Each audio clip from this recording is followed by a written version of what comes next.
Can you hear me? Okay, can you hear me? Yeah. Oh, this whole time nobody heard me?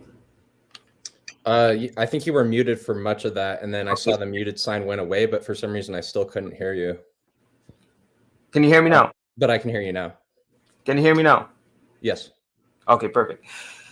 So let me do a quick introduction and then we'll begin the dialogue, all right?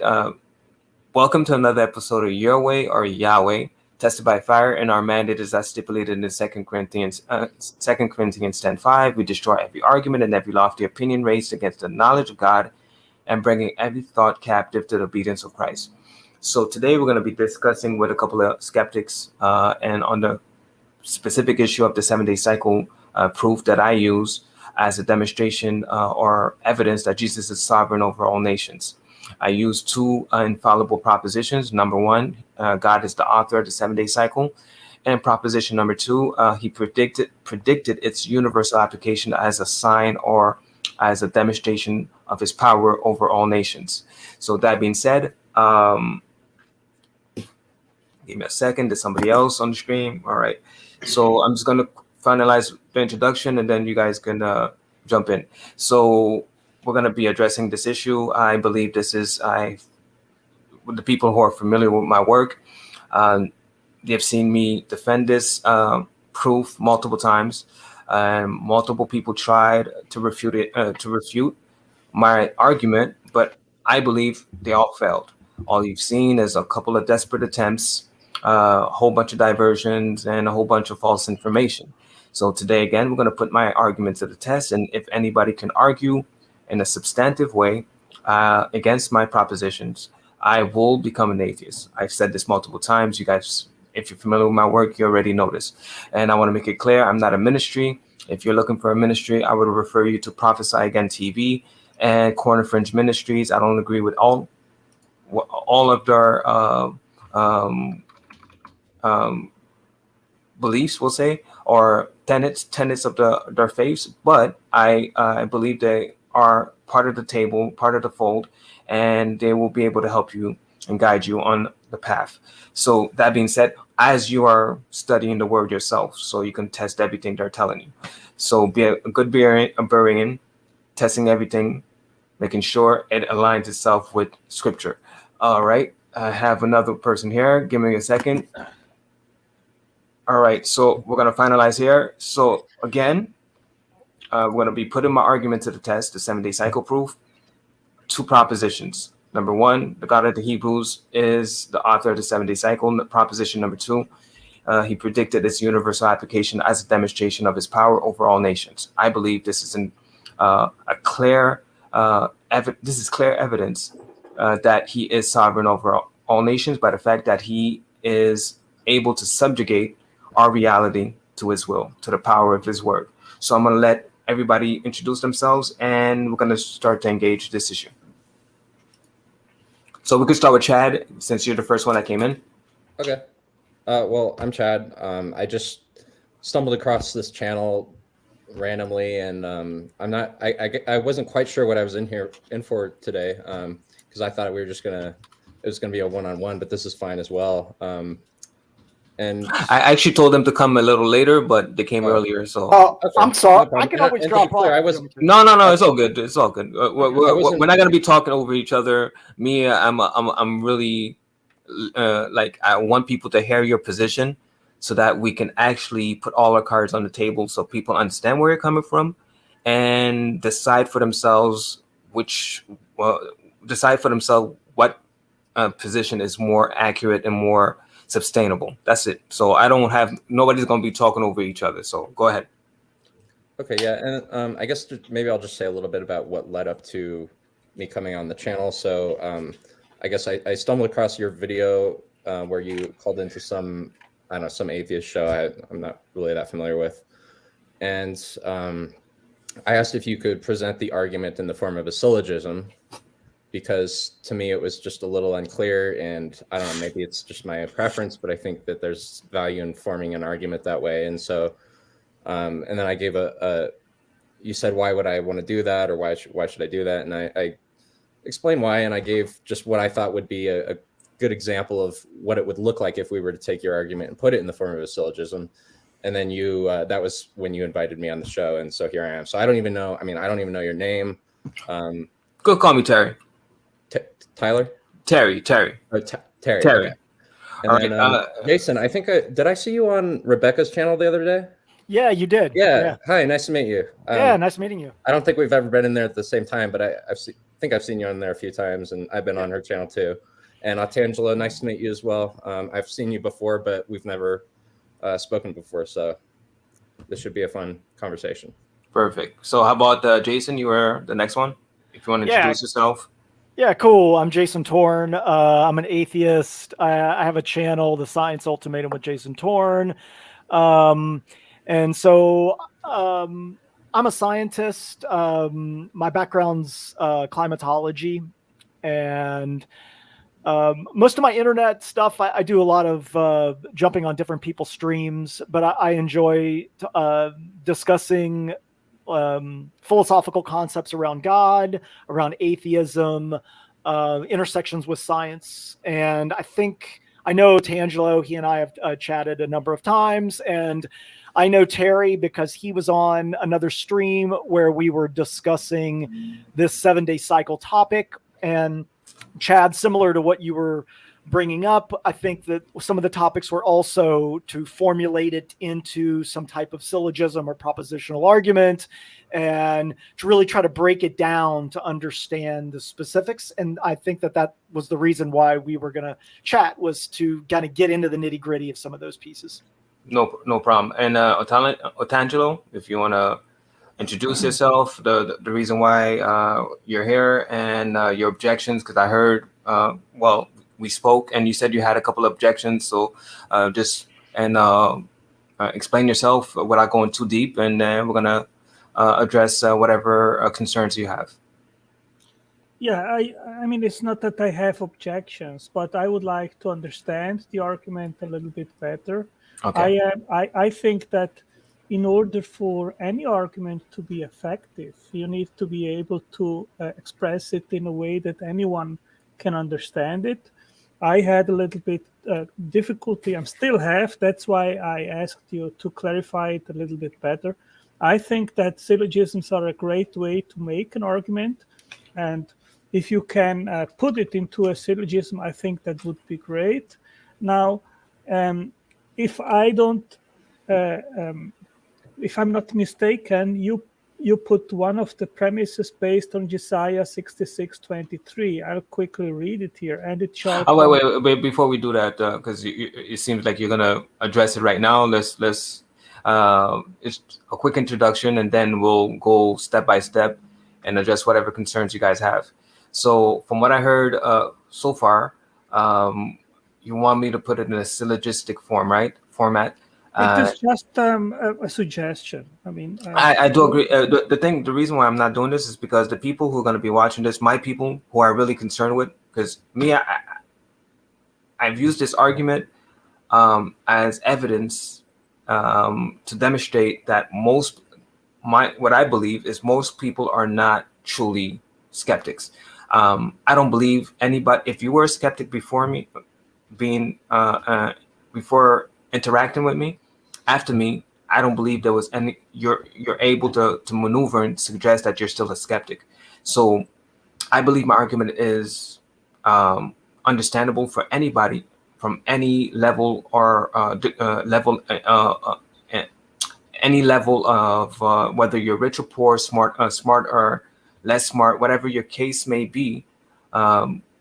This is something that's simple for anybody to ascertain. For example, whether you're a child, because you're telling me to put it in a syllogistic form, I'm saying that I'm not going to entertain that for the simple reason is because now you're telling me to argue in a way that you're comfortable with, and I don't have to do that because the truth is still something that could be ascertained without philosophy.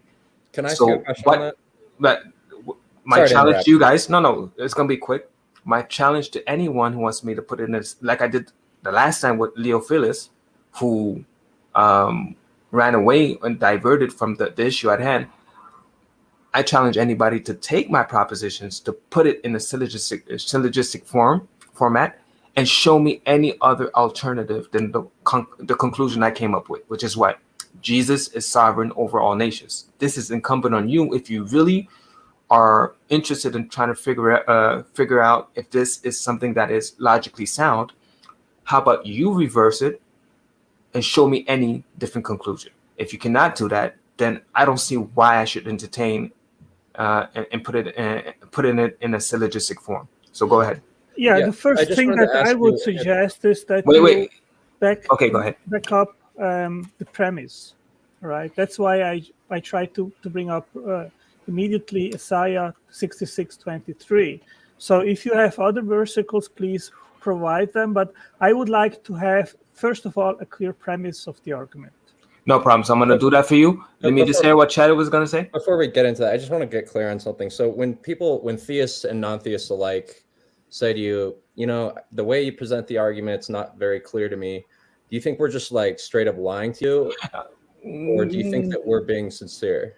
No, I feel like, to be honest with you, I can't read people's heart. But what I know is if I put it in a way that is understandable for anybody, because I don't see what's so complicated with my two propositions. For example, if I tell you proposition number 1, God is the author of the 7-day cycle, I don't see what is complicated with that. It's something that it's not just the proposition itself. Okay. It's the combination of the propositions and the conclusion you're trying to derive from the proposition. I don't know if you realize there's a lot of philosophy at work here, and I think you're using abductive reasoning in order to bridge the conclusion and the premises. And I just don't. I think you should perhaps show a little bit of humility when somebody tells you that they don't understand the way you're presenting it, and saying, well, you know, I think it's clear the way I presented it. I mean, look, you can. I think really what this comes down to is a question about what the argument is designed to do in the first place. And I think I've heard you say that the arguments are designed to convict people of their sins, or to make them recognize the conclusion. No, it's Maybe not. You can a little bit about what the argument is designed to do, and that would Okay. Wait, 1 second, Tangelo, because something was said, and I never said conviction of sin. The purpose, simple. I said it, and I'm going to say it again. Number 1, proposition: God is the author of the 7-day cycle. So what we can ascertain now from that first proposition is we have a 7-day week. Why do we have that? So that is only there to spark some introspection on why do we have a 7-day week. Because if my first proposition is true, already leading towards God, because we have a signature, because I said the Sabbath is a signature, a sign that he is Lord. Ezekiel 20:12, he is Lord Yahweh, and that he sanctifies. Sanctification is about saving his children, those who keep the Sabbath. You guys don't keep the Sabbath, so that the Savior part doesn't concern you. But the fact that he is Lord, that he is God, that he is sovereign, already with the first proposition, the 7-day cycle, he is the author of that. You have to ask yourself the question, why do we keep a 7-day week? Now you have to go and show me throughout history somebody who supposedly had a 7-day week. You're not going to be able to do that. I've seen a lot of desperate attempts, a lot of people appealing to different people to try to suggest that the 7-day cycle is not Hebraic. Good luck with that. But if people are really interested in the truth or the facts, and once I present my sources, it's irrefutable that the 7-day cycle is exclusively Hebraic. That's number 1. And proposition number 2, just finalize. Proposition number 2. Now I went from the 7-day cycle, he's been the author, right? So you have to ask yourself the question, why is there a 7-day week? And number 2, I'm showing you that he has power over you. So if I show you that he has power over our reality, I don't see why I need to put it in a syllogistic form, because your reality is subjugated to the power of his word. So now you have to show me a different alternative according to your philosophical construct that you're trying to limit me to. Can you at least? We had this problem before. I just want to understand in the most basic way possible your arguments. And you just mentioned the first statement, God is the author of the 7-day cycle. Okay, fine. Let's not talk about the specifics. Let's just try to get out what it actually is. What's the second proposition or statement that relates to that. Can you Perfect. just, yeah. Perfect. And the God of the Hebrews predicted the universal application of the 7-day week as a demonstration sign of his power or his sovereignty over all nations. That's where I have my problems with. Hey, so Okay. wait, God of the Hebrews predicted the universal application of the 7-day week as A demonstration. He says it will be the demonstration of his power over all nations. That I would like to see how you back that up. Okay, is there and what is there a third piece to this? Or is it okay? It's just these two premises. God is the author of the 7-day cycle, and then God, the God of the Hebrews, predicted the universal application of this 7-day week as a demonstration of his power over all nations. Yeah, he said it will be the demonstration of his power over all nations. Yeah. So Okay, all right. But I don't, like I said, it's not premises. I would say propositions, claims, and for me, that's sufficient enough to demonstrate that he is sovereign over all nations. So if you disagree, I have no problems. Show me how it doesn't logically follow that he is sovereign over all nations. Use it, put it in a syllogistic form, and show me where I am in error. And if you can do that, I will become an atheist. Well, let's just go like the first one. Let's not even talk about like whether the Hebrews or the Babylonians. Let's like I think we could have a historical discussion around that topic. But let's just say I grant you that the Hebrews were the originators of the 7-day cycle. That the Babylonians like may have had that, but maybe the Hebrews were the ones that had a repetition. Let's just grant that. Fine. Who cares? I don't even care about that. God is the author of the 7-day cycle. That's your first statement. Yeah. What evidence do you have that God authored the 7-day cycle? It's a claim. You don't have to believe that. Okay, so that's just a claim that you don't really have any supportive evidence for that. But my supportive evidence is that you have no historical account in any culture that makes claims to a 7-day week, except for the Bible. And there's nowhere. But the issue is God is the author. So what evidence do you have that God actually authored? No problem. And I think we addressed that in the last video, and I think I addressed it. I'm gonna say it again. It's a claim. The first proposition is a claim. Okay. The second one is the one that supports the claim. Because now you have to show me. Let me tell you why. And then I'm gonna let you go. Let me just finalize this, Tangelo, and then I'm gonna let you go. The first is a claim that you don't have to accept. The second one is the one that supports the claim, because now you have to explain to me how is it someone is able to subjugate all your reality if it's not God. Well, but as an example, if you have no evidence of the first statement that God is the author of the 7-day cycle, I could say the pink bunny is the author of the 7-day cycle. You could say, well, how do you know that the pink bunny authored the 7-day cycle? I say, that's just my claim. And then I could say, well, geez, the pink bunny predicted the universal application of the 7-day cycle because look, there's 7-day cycles across all of the now show me nations.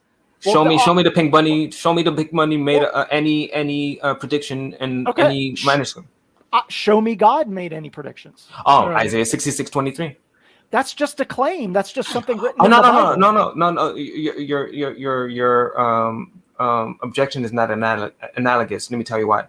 If you could show me somebody called the pink bunny made a prediction of the 7-day cycle being universal, and that somehow this is the sign that she is, it is the pink bunny, I will have no choice but to accept that because it shows that this pink bunny has power over our reality. Well, so the power of the word of that pink bunny has subjugated my reality. So I have to accept that either is man who did that, and you have to show me any example of man being able to subjugate all people to their will.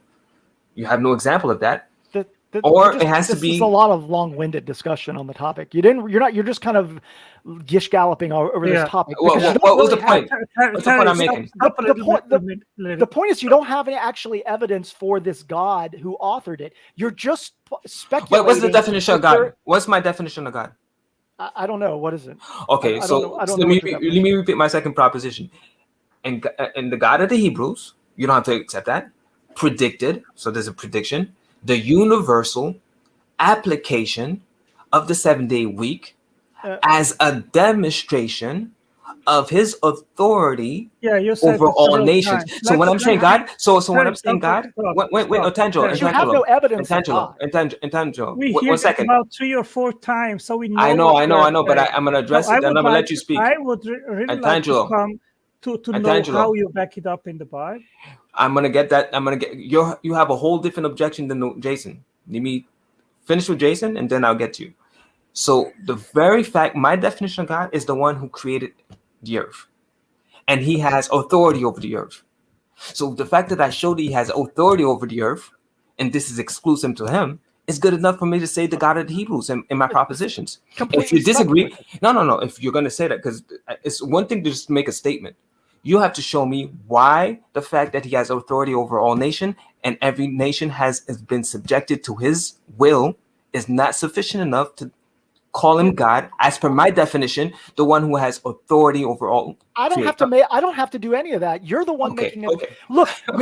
You're the one making the claim that God is the author of a 7-day cycle and that God of the Hebrews predicted this universal application of the 7-day week. You've made these two claims. I'm just saying I don't see any evidence of a God. You're saying that there is a God. What's your definition of God? The triune being who created the universe. No. What is whatever? I mean, no, Jason. I gave you a definition. My definition. I just gave you the one who has authority over, who is sovereign over this earth. So now I gave you evidence that he is sovereign over this earth. Now, if you want to say that's not evidence that he's that's just a statement. That's not evidence that he's sovereign over the earth. That's just your position. That's God's definition. I could definitionally say whatever God is, but that's not a claim or proof. Now who's Gish galloping right now? That's 20 seconds. That's 20 seconds. No, Jason is right. I agree with Jason on what he is saying. I don't understand. But go ahead. Yeah.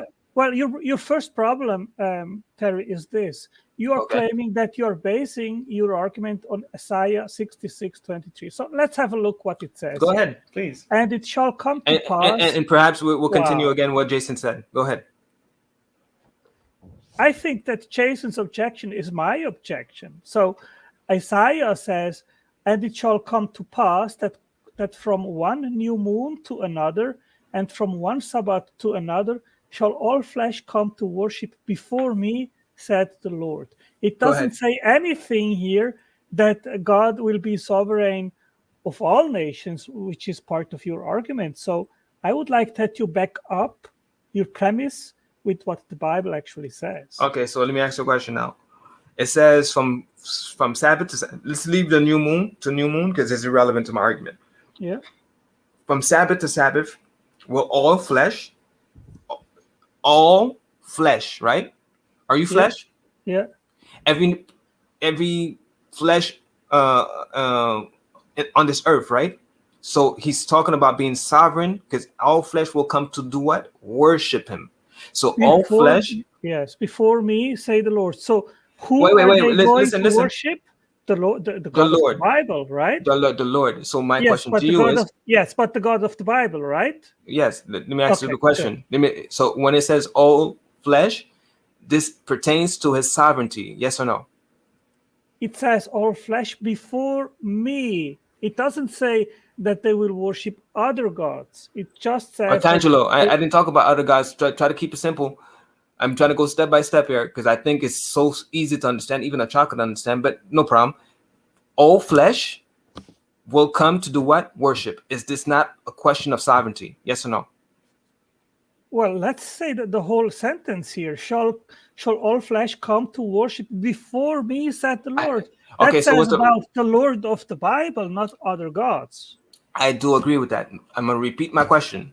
Is this not a question of sovereignty established in Isaiah 66:23 of the Lord of Scripture? Is that not a question of sovereignty? Yes or no? Let's grant you that. No, it's not grant. It's quite clear word for word. All flesh. So he got control over all people. That's my point. Okay. So it said from Sabbath to Sabbath. Now a little caveat. every nation kept a different cycle for the veneration of their gods. Because Deuteronomy 32 verse 8, God says he left the nations after the incursion of the fallen angels on earth. He left the nations to them, the fallen angels. Psalms 82 and Psalms 82 establishes that.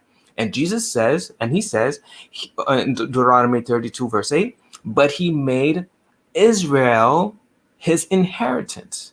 And then we go to the book of Exodus. He says he's going to make an example of all the gods of the nations. I could give you Ezekiel 20 verse 12, where it says, okay, let's go. Wait. Let me finalize. You are Deuteronomy. again. No. Because you're not paying attention. Because I'm gonna test you. I'm gonna test you. That we read together these versicles to actually see what they are saying. No problem, Otangelo. So let's do it. I'm gonna go step by step. Okay, let's go. Wait. Which one is the Pay first attention. versicle? Pay attention, because I'm going to test you. I'm going to ask you to repeat what I said, because I'm going to repeat what you said. I have no problems repeating what you said because I paid attention to what you said.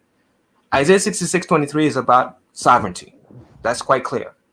I went and told you a Sabbath to Sabbath is a 7-day cycle established in Genesis 1. So, and I told you that God allowed the fallen angels to take over all nations except for Israel, because Israel is his inheritance. Then I go to Ezekiel 20:12, where it says Yahweh created his Sabbath as a sign that I am Yahweh, that I am the sovereign of this earth, and that I sanctify you. And it says in Ezekiel 20:20, I will make my Sabbath a sign between me and you. So in order for this to take place, he has to submit all nations who do not keep a Sabbath, who does not keep. Wait. I'm finalizing. I'm finalizing my statement. He has to submit all nations who have not kept a 7-day cycle, which is all nations. 2,000 years ago, only one nation kept a 7-day cycle. And we see the domino effect all the way to the USSR in the 1940s was subjugated to a 7-day cycle. So is that not showing sovereignty over all nations, and by that ipso facto all flesh? Okay, let's read here from Ezekiel 20, starting at versicle 10. Therefore I made them go out of the land of Egypt and brought them into the wilderness. And I gave them my statutes and showed them my judgments, which if a man does, he shall live by them. Moreover, I also gave them my Sabbaths to be a sign between them and me. Them who? The Jews, right? It says Israel. Okay. What? I thought. Wait. One question. What do you see the word Jew in that verse? No, I am asking you. My Sabbath to be a sign between them and me. Them is mean to Israel, right? Exactly. Okay. That they might know that I am the Lord who sanctifies them. Yet the house of Israel. Do you want me to read more? Or what is it? The house of what? That they might know that I am the Lord who sanctifies them. And the next verse says what? Yet the house of Israel rebelled against me. Exactly. So you see what it's talking about, the house of Israel, because you like the context. So what is the point? What are you trying to address right now? Well, I am trying to make sense of what you are trying to present here. What is the part you're not understanding? I am first trying to understand what these versicles actually mean. Okay. Okay. So moreover, I gave them my Sabbaths to be a sign between them and me. Here it talks just and uniquely about God and Israel. It doesn't say anything about the nations. I want to know where the nations. What did I say about the nations, my friend? What did I just, my friend? Are you paying attention to what I'm saying? Because I don't want to be. I want to have a discussion. I was not paying attention because I wanted first to understand what the basis is of your entire argument. So the first thing, you are bringing up versicles in the Bible. Give me a second. I'll be back in a second. Give me a second. Yeah, Tangela, one thing that came to my mind as he was reading that verse in Isaiah 66 is Colossians 1:23. And, this was written by Paul in the 50s. And he says, provided that you continue in faith, stable and steadfast, not shifting from the hope of the gospel which you have heard, which has been preached to every creature under heaven, and of which I, Paul, became a minister. So clearly, at the time Paul was writing, it probably wouldn't have been true to say that every creature under heaven, if you interpret that as meaning like all nations, like literally all people on earth, what Paul's saying here is probably not true, right? So this just seemed like one of those verses that suggests that when we read things in the Bible that say all nations or all people, well, he probably means that the nations. Well, what he meant probably is the nations surrounding Israel, which was the known world back then. Yeah, exactly. So it is in a colloquial form. It doesn't mean literally the entire globe. Yeah, exactly. So what I'm saying is you could maybe use this verse against Terry. Do you see how? No, I just first want to understand the actual argument, which I am still not fully understanding, and especially how he bases it. So if I don't understand it as a Christian, guess what? Yeah. I'm sorry, but are you a Christian or are you an atheist? I'm not neither really. I don't know. I'm sort of agnostic. Okay. Diving into the Bible on this topic is just diving into the weeds, because the responses to this argument, by going to the Bible, it just opens up the door to be able to have subjective evaluations in whatever way that you want to interpret, when in reality the statements of that God authored this 7-day cycle, and that because I see the 7-day cycle all across the world, therefore he predicted this.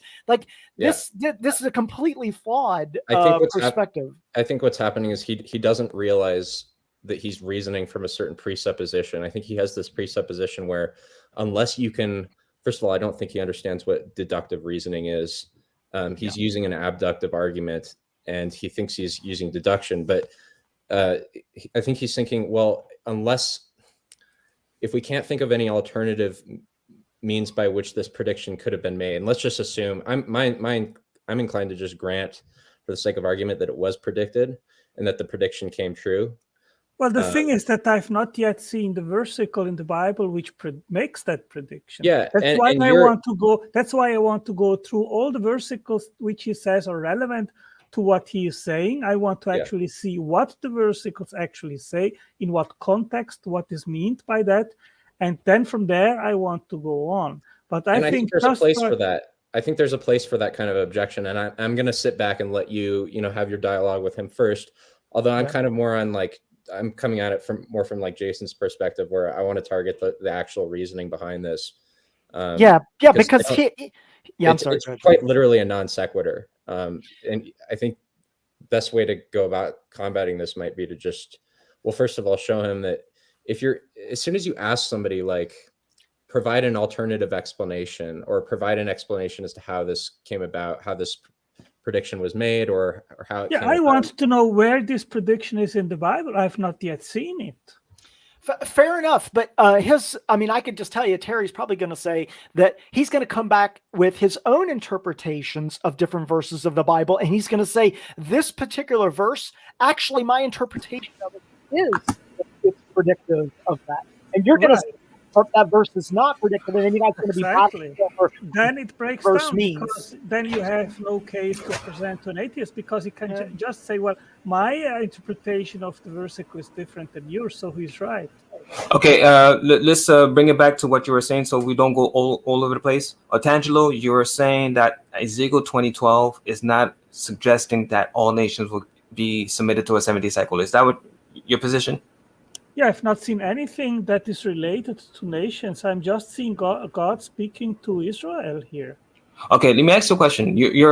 I'm saying this for my people, because you're a Sunday worshiper, right? You keep Sunday as the day of rest, right? I really don't care if Saturday or Sunday. No. I'm not asking if you care, my friend. You're supposed to be a Christian. You keep it on Sunday or Saturday? No, I usually keep Sunday, but okay. So I'm doing this for my people. I'm doing this for my people so they understand who they're talking to.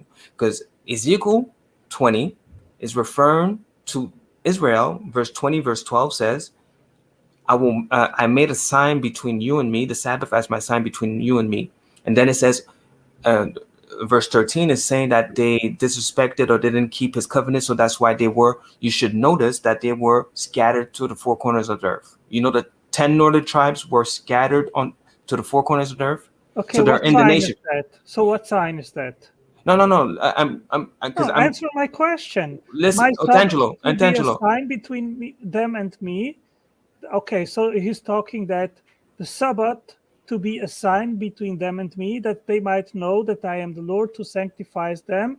Yet Okay. the house of Israel rebelled against me. So You're what has that repeating. to You're do? repeating. You're Yeah. getting So away what from. has that to do with your argument? And Tangelo, I need you to pay attention because I'm answering your question, and I already showed you a couple of things that you're supposed to be processing in your brain right now. Because you're saying verse 12 is only talking about God and Israel. Where's the nations at? I'm telling you, you should know, and every 5-year-old in my Sabbath school that keeps Sabbath know that Israel, the 10 northern tribes, has been scattered by that time. Do you know that, or you don't know that? They're not in Israel. Israel is not a nation during that time. Do you know that? Well, listen, you are introducing your argument. My friend, I need you to understand. I need people to understand. Wow. Why are you interrupting me? No, but because I'm trying to figure out, do you understand that or you don't? I am trying to explain to you that you are introducing your argument to me. So the information that they were scattered, it's you that has to explain that. You don't know this? You're a Christian and you don't know Ezekiel 20:12? It's not that I am not Ezekiel. You know Ezekiel? You know the prophet Ezekiel? When is he writing? When is Ezekiel talking? Hey, Terry, can I post that? Wait. No, let's not divert to a different point. No, I'm not. Okay. I just want. I'm gonna get to you in a second, Jason. I need the people to understand why this complications, because this is supposed to be simple. Ezekiel is talking during the exile in Babylon, and he's saying, verse 12, it is my sign, present tense. Verse 20 says, it will be my sign, future tense. So verse 12 is present tense.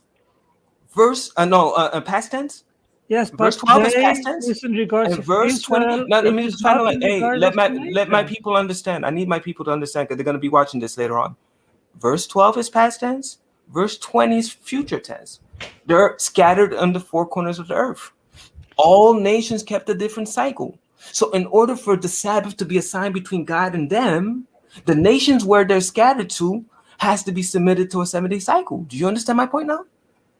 No, you are very fast. I'm trying. Okay. You need to slow down. You need to slow down. Okay, I'm gonna slow down. Verse 12 is past tense. The Sabbath was a sign since the beginning. They're scattered now. Verse 20 says, it will be my sign. In order for it will be my sign between you and I that I am. Wait, no, you got to be quiet for me to finish. I have to finish my statement for you to understand because I'm repeating, and this is something you should know. You're supposedly a Christian. Verse 20 speaks of the future of the Israel that is scattered throughout the nations, who are all keeping a different cycle for the veneration of their gods. Therefore, they cannot keep the Sabbath. God is saying, I'm just finalizing now. God is saying, I will make the Sabbath a sign that I am Yahweh and that sanctify, meaning that he has to subjugate those nations to a 7-day cycle. As per Ezekiel 20 and Isaiah, nations. He's talking about Israel. I can explain it. I can explain it better than I just did. Are they not scattered throughout the nations, my friend? Who is scattered? Israel? Is Israel not scattered? Okay, so here he is just only talking about Israel and not about the nations.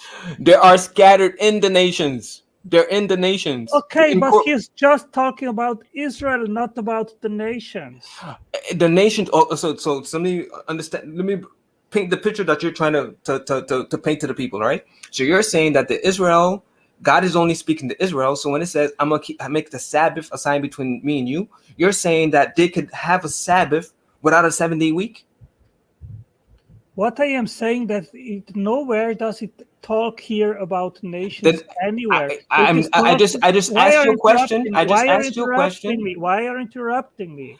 I want to try to explain to you why I am still not buying what you are saying, and you are interrupting me and not listening to my objection. So it's difficult to actually. I could argue your points for you. I could repeat every point. What was my last point? No, repeat my last point. I want that you listen to my objection. What was my last point? I will tell you your last point. I will tell you your last point. Tell me my last point. Tell me my last point. No, I You want weren't that- paying attention, so I'm going to talk to somebody else. I'm sorry. If you're not paying attention, I can All right. help you. No problem. Thank you. So what's the next objection?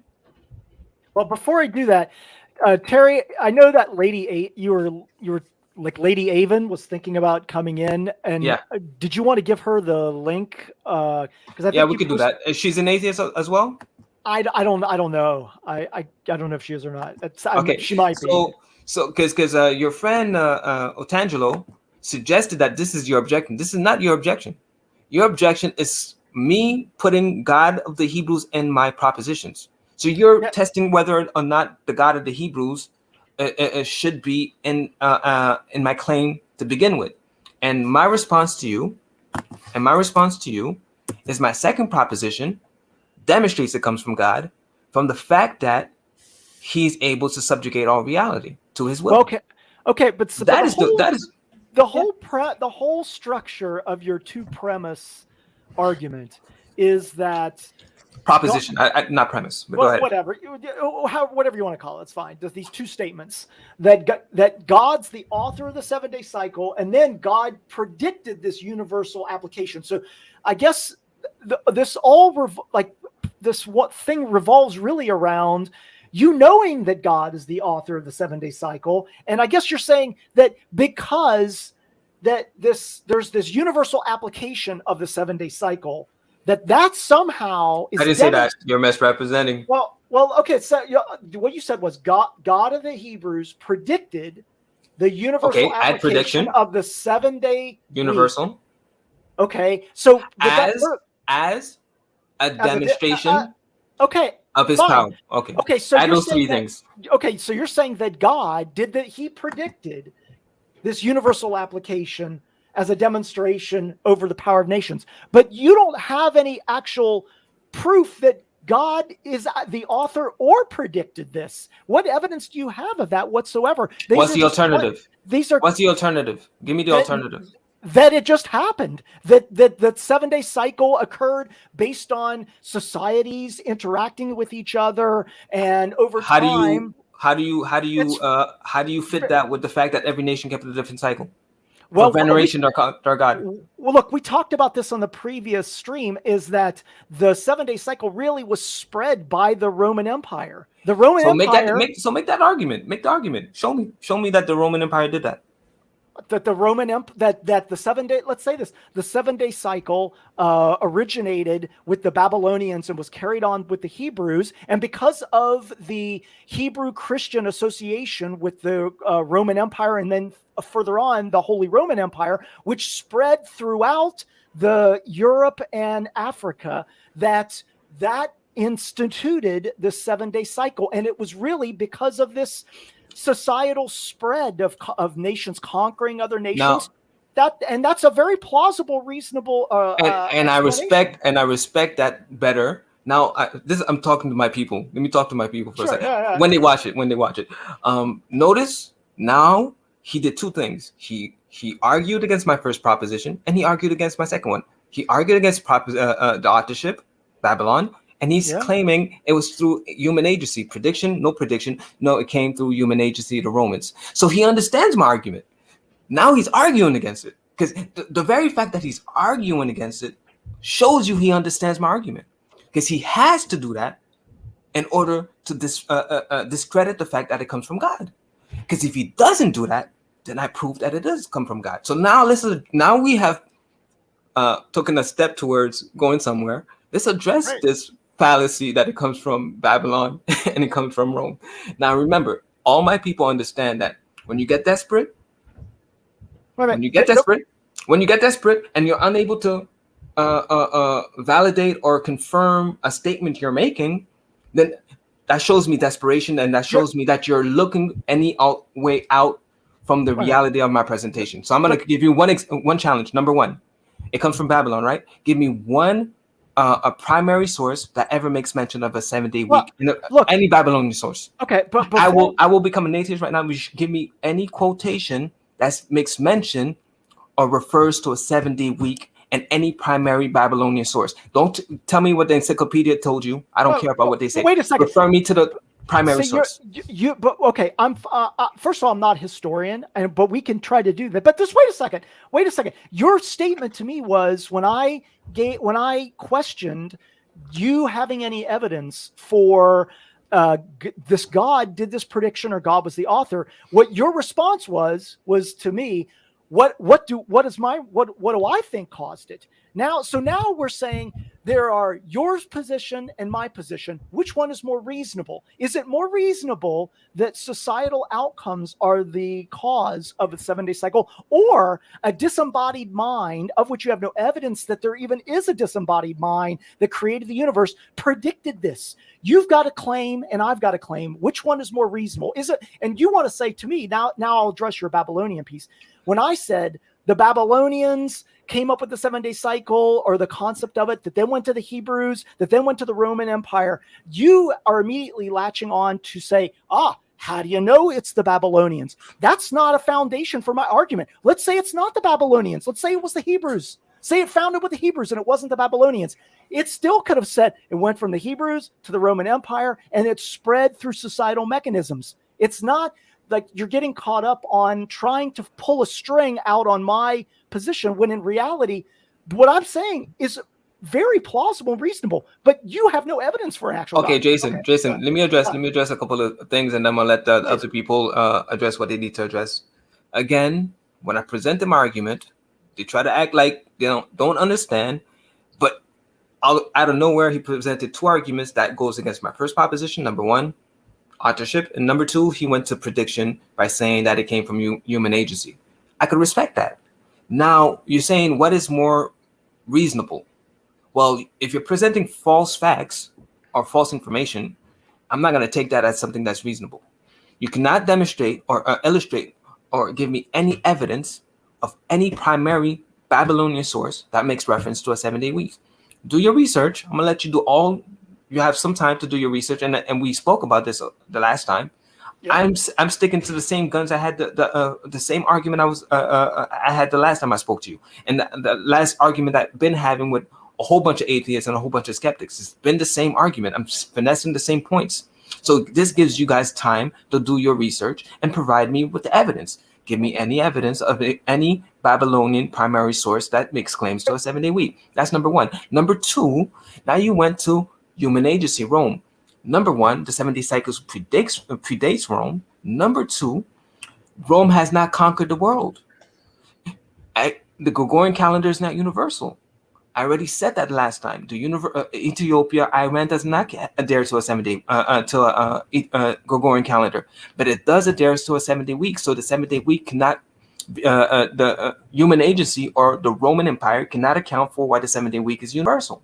Because if you're going to say it came from Rome, you have to show me everybody has a Gregorian calendar. If you cannot do that, then your whole human agency argument's out the window. But wait a second. The whole premise of this is about what is it reasonable to conclude that God is the author of a 7-day cycle and that he did this prediction, which is a demonstration of his sovereignty, etc. Which is more reasonable? Is it reasonable to think that the 7-day cycle was originated through human mechanisms and spread through human mechanisms, okay, which we know that this happens. We know that mechanisms like this spread throughout societies. We know that we can go to a number of items that are similar to this that were like spread through human societal means. So when you say, look, you've got to provide proof that the Roman Empire spread it around the world. When I say, look, the Roman Empire spread it amongst many countries. Those countries were very influential to influence other countries. It's reasonable to conclude that is the case. Look at our vocabulary. Latin is a core concept of the English vocabulary. How did that happen? No Romans came to America. I mean, how is it that our English language has these concepts that are all founded in Latin verbiage? Here's my response to that. The reason why I'm saying the only reasonable conclusion is God did it is because there's no other alternative. That's my argument. That's my wait. Listen. Okay. That's my that is my position. Now I'm testing what you're claiming to be an alternative way of seeing things. We're getting Now, to the heart you of have this. to- We're getting to the heart Yeah, of this. we're getting to the heart of this. Now, This is great. Please explain to me why Rome would relinquish or abandon their religious, cultural habits, But wait a practices. second. You just said the magic words. You said that if I can't provide any reasonings or evidence on why something happens, it must be God. No. Listen, that's not my argument. Listen. Well, that's kind of what No. you said. I'm going to repeat it, but you need to pay attention to the whole statement. Okay. My position is based on one thing: there is no other possible alternative, reasonable alternative. There is not. No. There is no possible alternative, but except to say that it comes from God. There is no alternative, and I'm giving you a reason why. Because if you're going to say human agency through Rome, you have to explain to me. Because I already said as part of my my argument, every nation kept a different cycle for the veneration of their gods. Tell me why Rome went from 8 days for venerating their gods, Jupiter and all of that, sacrifices, temples created for that, and all of a sudden they went to a Hebraic standard. And the prediction is before Rome adopted it. So Isaiah is 300 to 400 years before Rome adopted the 7-day cycle. I hope you play all this to your fan base. I have no play. They're familiar. They're familiar with this. Because I think that you've laid out your position, which I think is completely. It's been my position.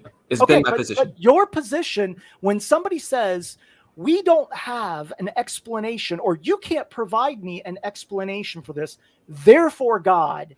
I didn't say that. You see, you're misrepresenting.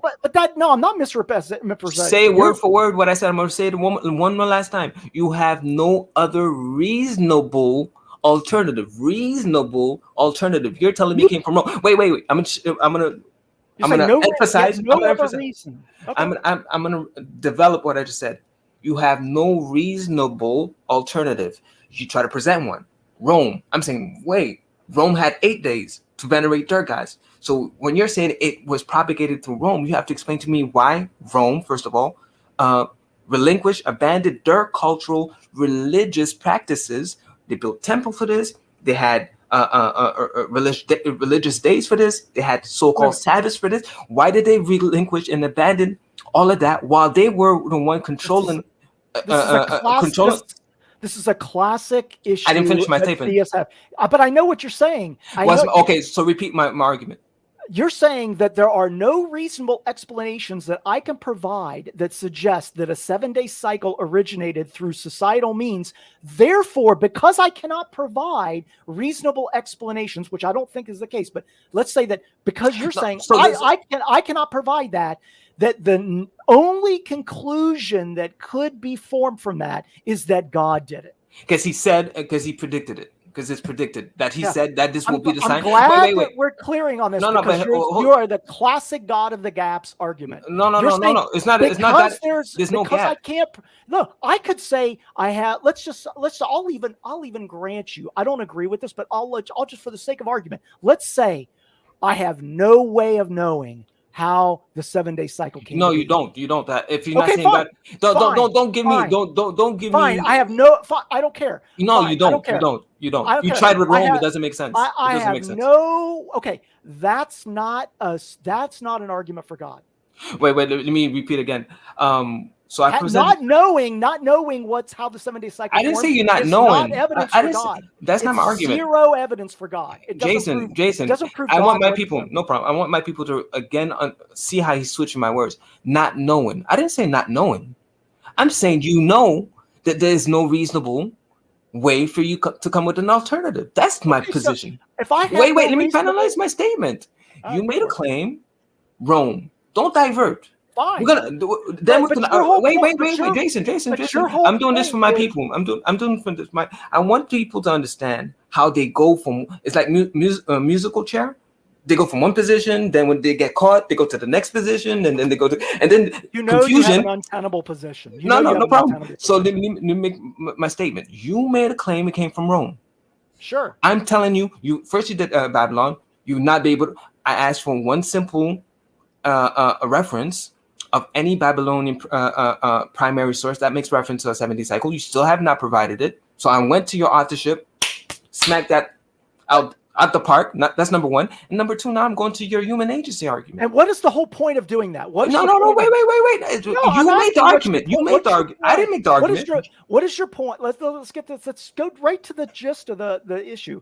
Like, what is the point of saying, look, if I make a proposition that says it was the Babylonians that originated, and you're like, I can show you that it's not, and then I say it was the Romans that spread it, and you say I can show you that it's not. Okay, let's say that we go through all those statements, and ultimately, what is the conclusion of that? Well. If What's the conclusion? Well, if you're following your own train of thought, I don't even need to tell you what the conclusion. You know the conclusion because you came. Wait, Jason. Let me finish my statement. You came with the argument to argue against my position, so you understand the implications. I don't have to tell you the implications. No, well, my point is that you are trying to make an argument that says that if you can show that it wasn't the Babylonians and it wasn't the Romans that spread the 7-day cycle, that therefore it must be God that is the author. And wait, Jason, listen. You have no evidence of that whatsoever. Okay, just because if I don't understand. No, I wait understand. a second. You Gish Gallop, let me just speak for another 20 seconds and then you can respond. That again, even if you were to provide evidence that showed that the Romans didn't do that, that still is not evidence that the God predicted the 7-day cycle. You are only attempting to refute other claims. You're not providing any evidence of your own. And you have the positive claim. You're the one that's saying that God predicted this. God authored the 7-day cycle. You're saying, what evidence do you have that can refute that? If I say X, Y, and Z, and you say, no, that's not evidence for you. That doesn't show that God did it. You're not providing any evidence that your God did anything. You're not. You're only trying to shoot down things. The only reason that you're doing that is because you don't actually have any evidence for your God. You can't show anything. All you can do is point to Bible verses. Go for it. All right. So I want to make it clear because there's so many different ways for me to address what he just said. Because I'm going to go to his to show you again, when you divert and when you switch your stance, that shows you a desperation on your part. He came with the argument. I already presented. Do we need to be condescending when we're addressing arguments? I understand. Because telling somebody they're desperate when they're having a discussion with you is kind of condescending. That is my position. I'm telling you the truth, how I feel. So if you're being emotional, you're okay with that. All right. No problem. Let God judge me for it. Listen, I'm not just saying desperation. I'm going to demonstrate that desperation because I presented my two propositions, and all of a sudden they acted like they didn't understand. Now he came with an argument to try to supplant. Evidence. No. He came with two propositions to try to supplant my proposition because he understood the implications. Because you would not present an argument if that was your original position that I have to demonstrate from my side, which I already did. You would not have came with an argument to try to argue or militate against authorship and why the 7-day cycle is universal. You would not have came with an argument for that. But he did come with Babylon, and I'm testing it now. Because my position has been and has always been there is no other reasonable alternative. God predicted it. Other than God. It's God. God is the only. If there's nobody else, and God is the only one making this. Wait, Jason, I didn't interrupt. I know, I didn't interrupt you. I didn't interrupt like Doyle's fallacy. I know, but I didn't interrupt you. The only thing I'm trying to do now, because I could address this point and do it again, what I said already in the beginning, just to show you that he's going from one point to the next point to the next point. Every time he gets caught, he's going to some. It's like musical chair. He's not stable in his ways. Because how do you go from trying to argue against my two propositions and now saying, well, even if you argue against what I just presented and show it's wrong, you still haven't proven God. So why did you argue for it to begin with? Don't argue. That should have been your argument from the very beginning. But no, you came with authorship, so you understand the implication. You came with human agency, so you understand the implication. Now you want me to tell you that you don't understand the implications? Do you understand the implication, or you don't understand the implication? I do understand the implications. So why? So you understand that you need to argue against authorship, and you need to argue against why the 70 cycle is universal. You have to argue for that. I'm only arguing for those positions. I'm asking a question. Do you understand the fact that you argue for authorship and the fact that the 7-day cycle is universal, trying to suggest it came from human agency, shows me that you understand the implication of my two propositions? Yes or no? I understand the implications. So if you understand the implications of my two arguments, then you already see that if you do not provide a reasonable alternative, I have demonstrated God is It doesn't It's make sovereign. your it doesn't make your argument valid for me to engage with your position. Okay, so now we're going to valid now. Just because listen to me. Just because I'm engaging with your position doesn't negate the fact that you have the positive claim that God is the author of the 7-day cycle and that predicted this through this demonstration of his sovereignty, etc. But also, said it would be the demonstration. Said it would be the demonstration. Fine. But all you're doing is, once again, essentially saying, if I can eliminate certain things, then God remains. That's your argument. And that's not a logical argument to make a claim for this position. It's not scientific. It's not valid. Are you suggesting? So I want to make sure I understand. People understand what. If you're telling me that I'm disqualifying every other possibility. You don't know all there's the only one. possibilities. No. If you have one, please give it to me. No, but check this out. Because Have you ever heard like Doyle's fallacy or like? Please educate us, because my people they don't understand what you're saying.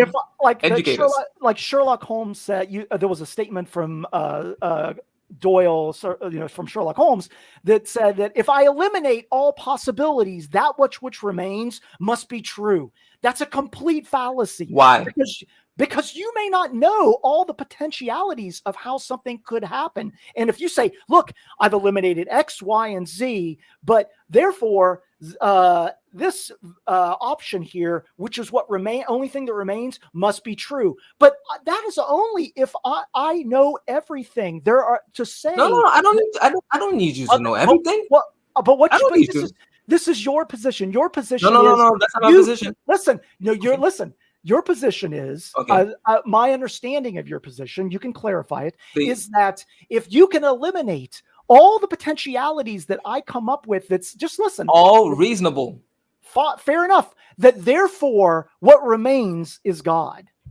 That is a complete fallacy. You have no way of knowing. Like, I could totally say it's an unknown. I don't know how the 7-day cycle came to be.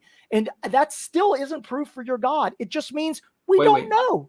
That's the same thing for saying all kinds of topics like abiogenesis, the formation of the universe. Here's what we do know. I don't know how abiogenesis occurred. Must be God. Not a proof for God. No. That's not my argument. Don't. This analogy is to yours to a T. It's to a T. No, it's not. Yes, it is, because you're saying it's not the Babylonians. Let me tell you why it's not. It's not the Roman Empire. It's not this. It's not that. Let me tell you why it's not. It's not all those things. Therefore, let me tell you why it's not. Let me tell you why it's not. First, before I do that, I'd just like to bring the people's attention again, all over the place. You're not getting to the point of proving anything. All you're doing. No. I'm gonna address your next point. You're not providing any evidence for yourself. You're not letting. I'm gonna go to your next point, because you made a lot of different points. All you can do is go into attack. You can't. I'm not attacking. You're trying to say, Jason. The Babylonians. No. Wait. No.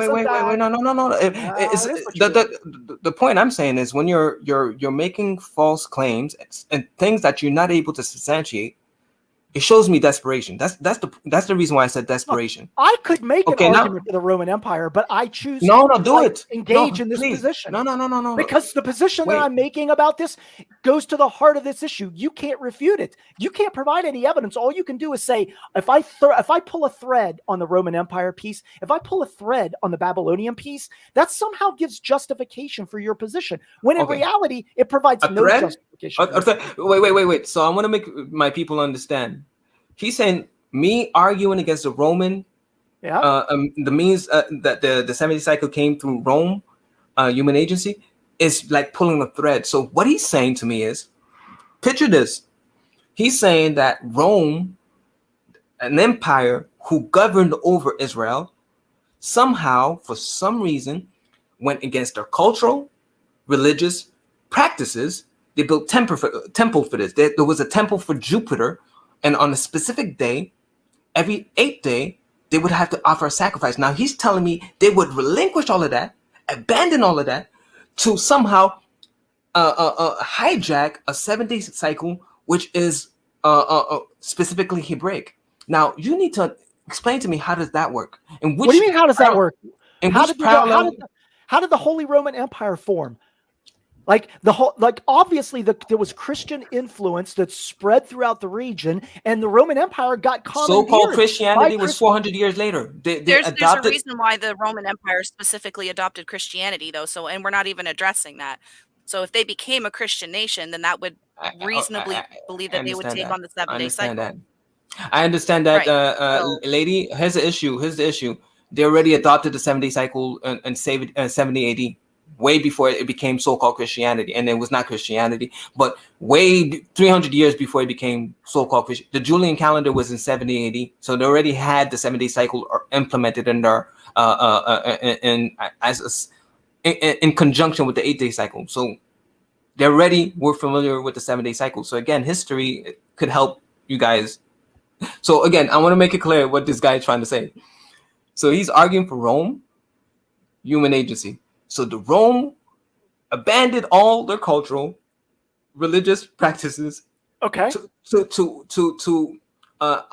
take the 7-day cycle upon themselves. Something that's specifically Hebraic. So, and you're saying, like this is supposed to be something reasonable. No, you're trying to make an argument that somehow is so unreasonable when you're the one proposing. I think so. You're proposing a disembodied mind of which we have no evidence for at all. But wait. That's not my argument. Your argument's not that God authored the 7-day cycle. Let me make it clear. Did God author? Wait. Proposition number one. That was your statement. Wait. I'm going to state. Let's have a conversation here. The 7-day cycle authorship is the first proposition. The 7-day cycle is exclusive to the Hebrews.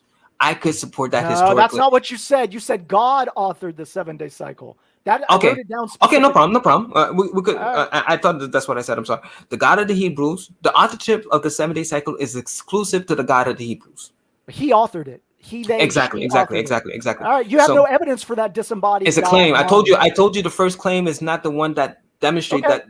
Great. It's not the one that validates it. So you shouldn't be arguing. But I told you that from the very beginning. You don't have any evidence for it. No, I know, but I told you that in the beginning. Okay. I never said it was not a claim.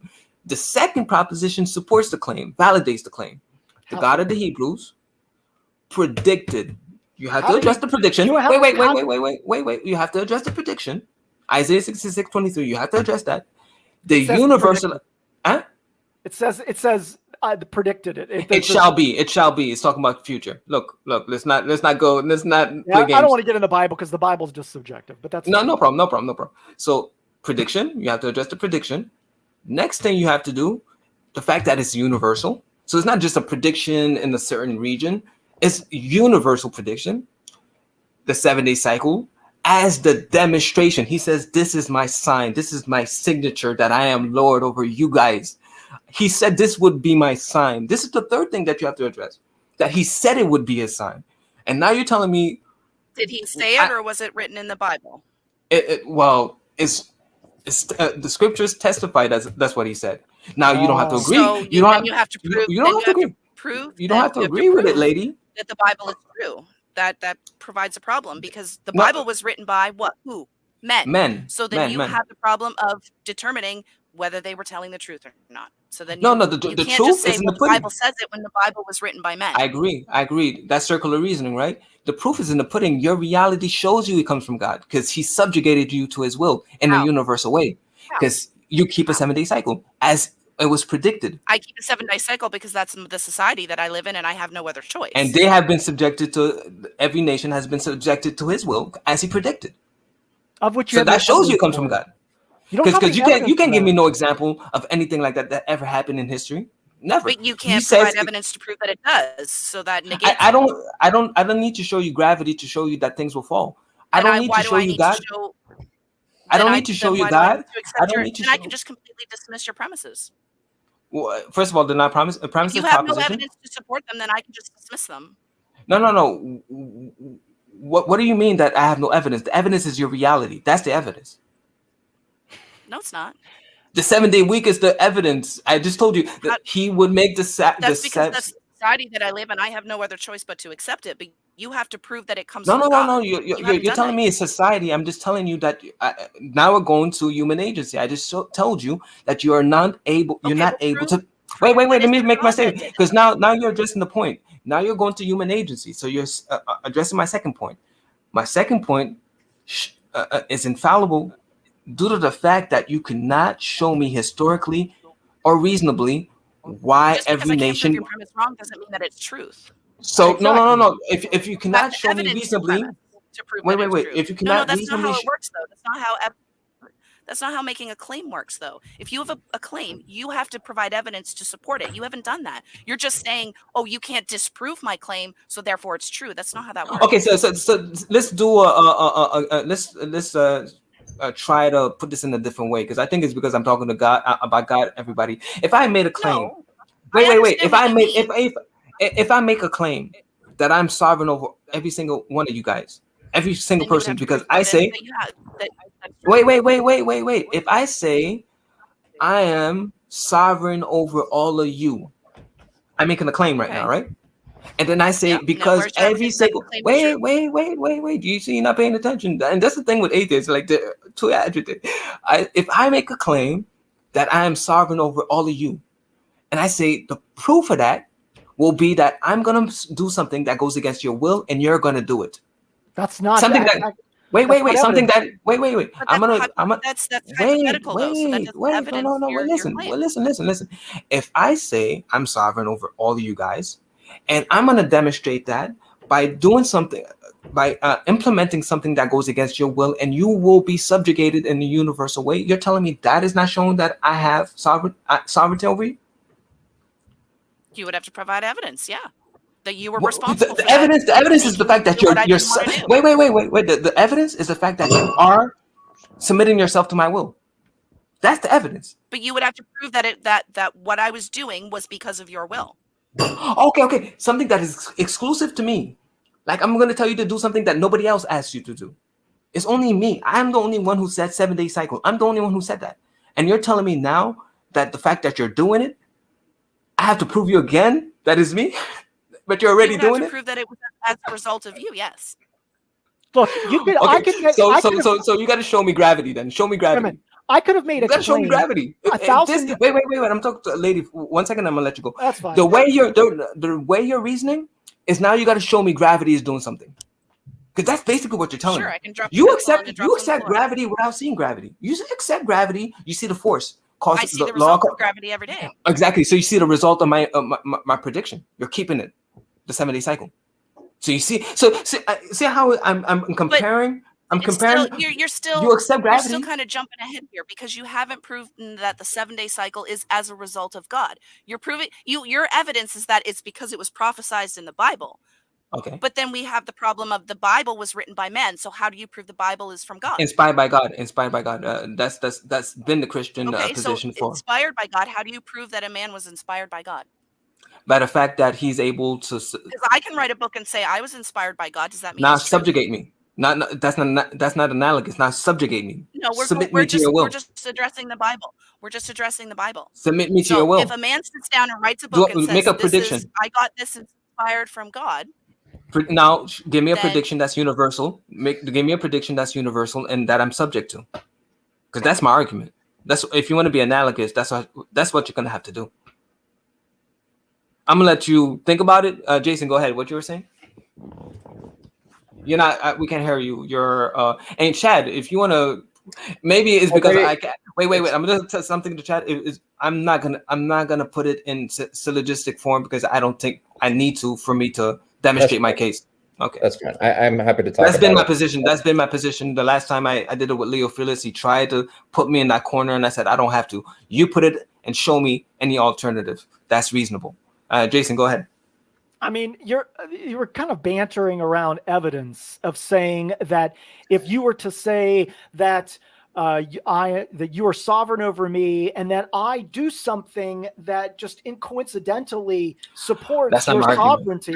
Well, but that's kind of what you're saying, because evidence is having direct factual evidence direct factual information that supports a hypothesis over other evidence. So that's exactly what I did. But if I lived back before we knew how lightning occurred, and I said, you know what, Thor is going to throw lightning tomorrow, and guess what? There was a rainstorm and there was lightning. That's not proof that Thor. No. You didn't make a connection between Thor and the lightning. There's no connection. I made a connection between the 7-day cycle and God because he predicted it. Wait. You're making examples that are not analogous. Tor and exactly lightning. Analogous. Wait. That is because Tor, you don't have any. let me show you why it's not. Tor, lightning. Make the link. God, 7-day cycle. He said it. It's here. Wait a minute. Thor is the god. Thor is the god of lightning and thunder. According to who? According to Norse myth. But make the link. Make the link. Show me something. I said the 7-day cycle is a signature. He said the 7-day cycle is a signature. So wait. Thor is. Wait. The 7-day cycle is exclusive. He said is my signature and it's exclusive to me. So the point still remains. This is something that's exclusive to him. A lot of people claim to be the god of thunder. My guy says he has thunder. Satan also claims to be a god of thunder. So you have to make the link. You're not coming with points that are analogous to my presentation. I'm going to say it one more time for the people. Let's not make confusion. I'm going to let you go. Tor, lightning. What's the link? None. God, 7-day cycle. What's the link? It's written. It's testified. It's exclusive to him. Exclusive. I could say you want to keep saying exclusive. Does that make your point better? You think that just because that it was written in a book doesn't mean that the God created the 7-day cycle. I agree. You missed the point. That's exclusive. That's why I said the exclusive 4 times. You missed the exclusive part. That means it's unique to him. Nobody else is making the claim. How is it unique to him? What is the evidence? Nobody else is making the claim to a 7-day week. So the evidence that you have that God created the 7-day cycle is that there is no other evidence. No. There's evidence in here and nowhere else. Okay, so your evidence in here. Your evidence is the Bible. There's evidence here. My evidence is twofold. Number one is in the Bible, exclusive. It says it's exclusive, and I could show you that nowhere else. And anybody makes a claim to a 7-day week. So when we talk about, just listen, when we talk about, like we were just talking about before, the Roman Empire spreading, the Babylonians, etc. All lies. Well, okay, so your position is they are lies. My position is your Bible is lies. Correct? No. Can you substantiate your claims? Well, can you substantiate your claims? You're the one that's making the claim. Wait, here's my claim. All right. Yeah. The 7-day week. Wait. The 7-day week is a claim. You don't have to accept it. The 7-day week is exclusive to the Hebraic scriptures. Now it's incumbent on you now to show me that I'm false. What I'm presenting is false information. That doesn't prove your claim. No. I'm going step by step. Because I told you cannot substantiate Babylon or Rome. You're saying, but you substantiate. So I'm going to substantiate. The 7-day cycle is unique to the Hebrew scriptures. That's not show me anyone. You're not answering my question. What was your question? What is your evidence that God was the originator of the 7-day cycle, that the author? What is your evidence for that? We've been through this already. I said the second proposition demonstrates that. Wait a minute. So the second proposition is that your evidence that God is the author of the 7-day cycle is that he predicted it. Predicted? What's next? The universal. Wait. No. It's because you said predicted, so it shows me you're not paying attention, or you're omitting. You're intentionally omitting. Those things don't mean anything for this discussion. Show me why prediction. Wait. Let's go step in. Sovereignty. No. Let's go step by step. No. You see, like Leo Phillips did the last time. Show me the prediction part is not essential to proving that it comes from God. Show me why. I'm asking you to prove that it. No. You said it doesn't mean nothing. It's not important. Show me why prediction is not important. You're the one that's supposed to be providing evidence. No. I already put out the evidence. I'm already put out the evidence. Now you're telling me that's not evidence. Tell me why the predictive part of my proposition does not demonstrate it comes from God. Show me why. Show you why. Develop your argument. Just saying that it doesn't prove my case means nothing. Show me why. Explain to me. Develop your case. Why a prediction that God says He predicted something is not a proof that it is divine, that divinely inspired. Just because it was written in a book that somebody did something, I gave you this argument before. I gave a Nostradamus argument. It's not universal. I don't believe the prediction. I don't believe it's a prediction. You don't believe it. Okay, so no, but it's not a prediction. What prediction? Let me try to come up with just a prediction off the top of my head. So let's say go ahead. Give me a prediction, and give me not history. Give me a real prediction. okay, so let's say if I predict that in the future there's going to be like one race left on humanity, and I don't know, let's say a meteor comes and strikes the Earth, wipes out 99% of the population, such that there's one race left.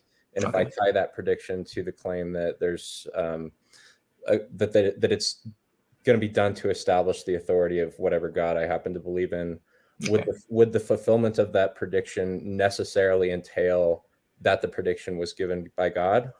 If it's universal, you're saying that the whole earth will feel the impact of this? There will be one race. I would have, if you're saying, wait, first of all, let's try to make it analogous and see if it's comparable, all right? Saying a meteor would come and hit the Earth. I'm just saying, like, I'm not specifying how exactly it would be fulfilled, just like the Bible doesn't specify exactly how, you know, the 7-day cycle would become. Like it says in Isaiah 2, the law will go out from Zion, right? Yeah. So if I were reading that as an ancient Israelite, I would probably think, well, the way in which the 7-day cycle would become universal is through the law going out from Zion. But it seems like if you follow out through how I agree with that history, it doesn't seem like that's exactly how it came about. So let's just set aside. No, but Zion's because you're misunderstanding what Zion is, because I actually agree with that. Thank you for bringing that up. Zion is in heaven, so God would propagate the 7-day cycle, subjugate everybody by his power. So when you say Zion, you're talking about the Son of God, because he is the city Zion, as per Isaiah 60:14. So thank you for proving my point. But if you want to make your argument analogous, you're saying that you will predict the destruction of the earth. I'm just predicting that the earth, that there will be one race left on Earth at a certain point. There'll be one race. When you say one race, what do you mean by one ethnicity? Race? One ethnicity, all right? So you're saying the Earth, there will only be one ethnicity on Earth.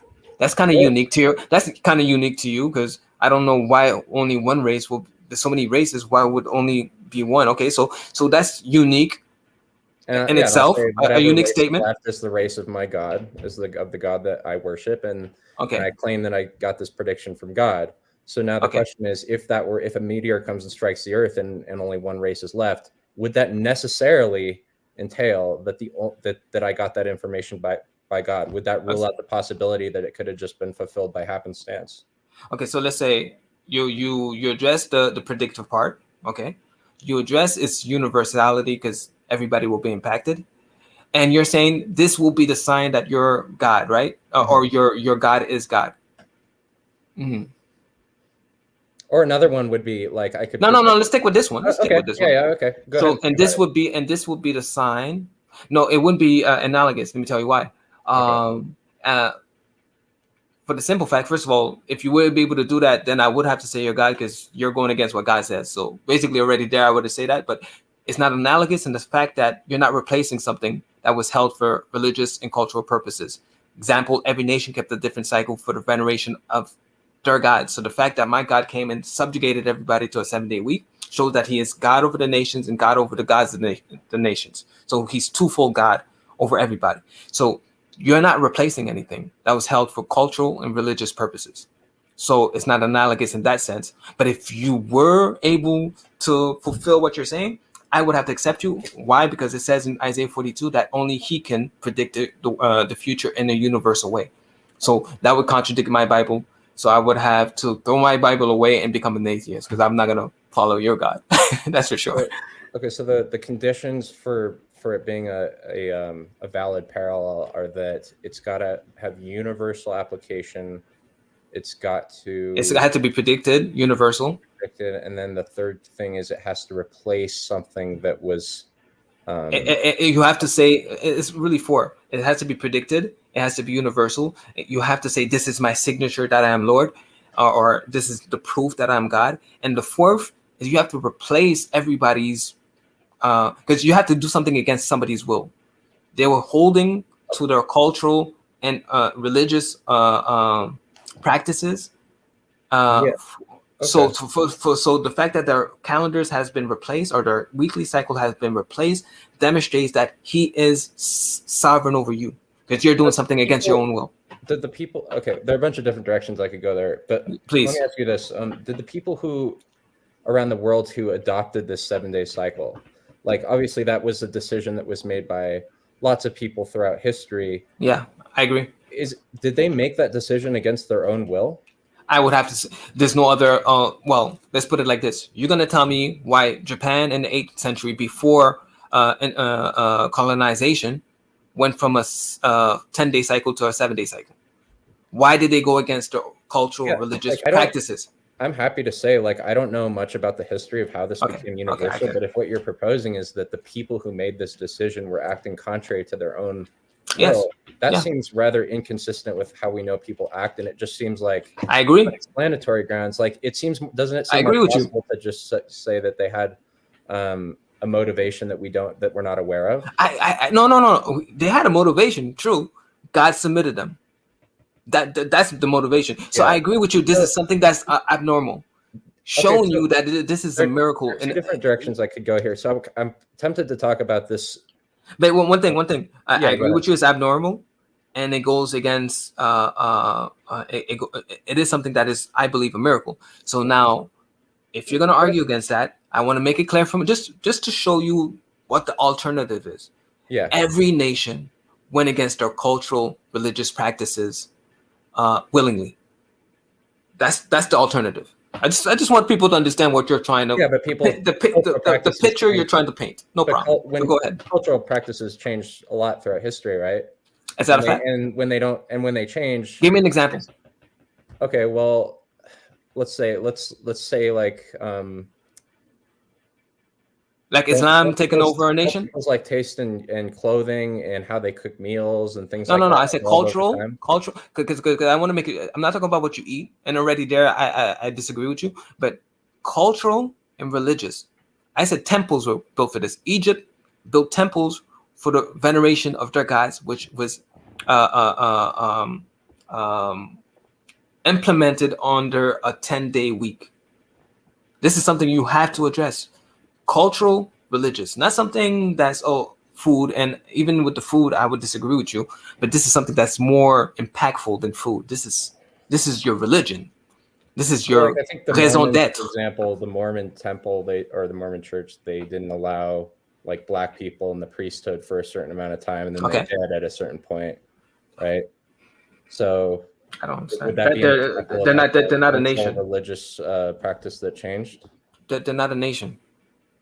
Jesus came to submit the nations to show sovereignty. I just thought we were talking about like whether the question of whether cultures can in relation to nations, right? My argument is based on submitting nations, right? So you're gonna have to give me an example of a nation relinquishing willingly their cultural and religious practices.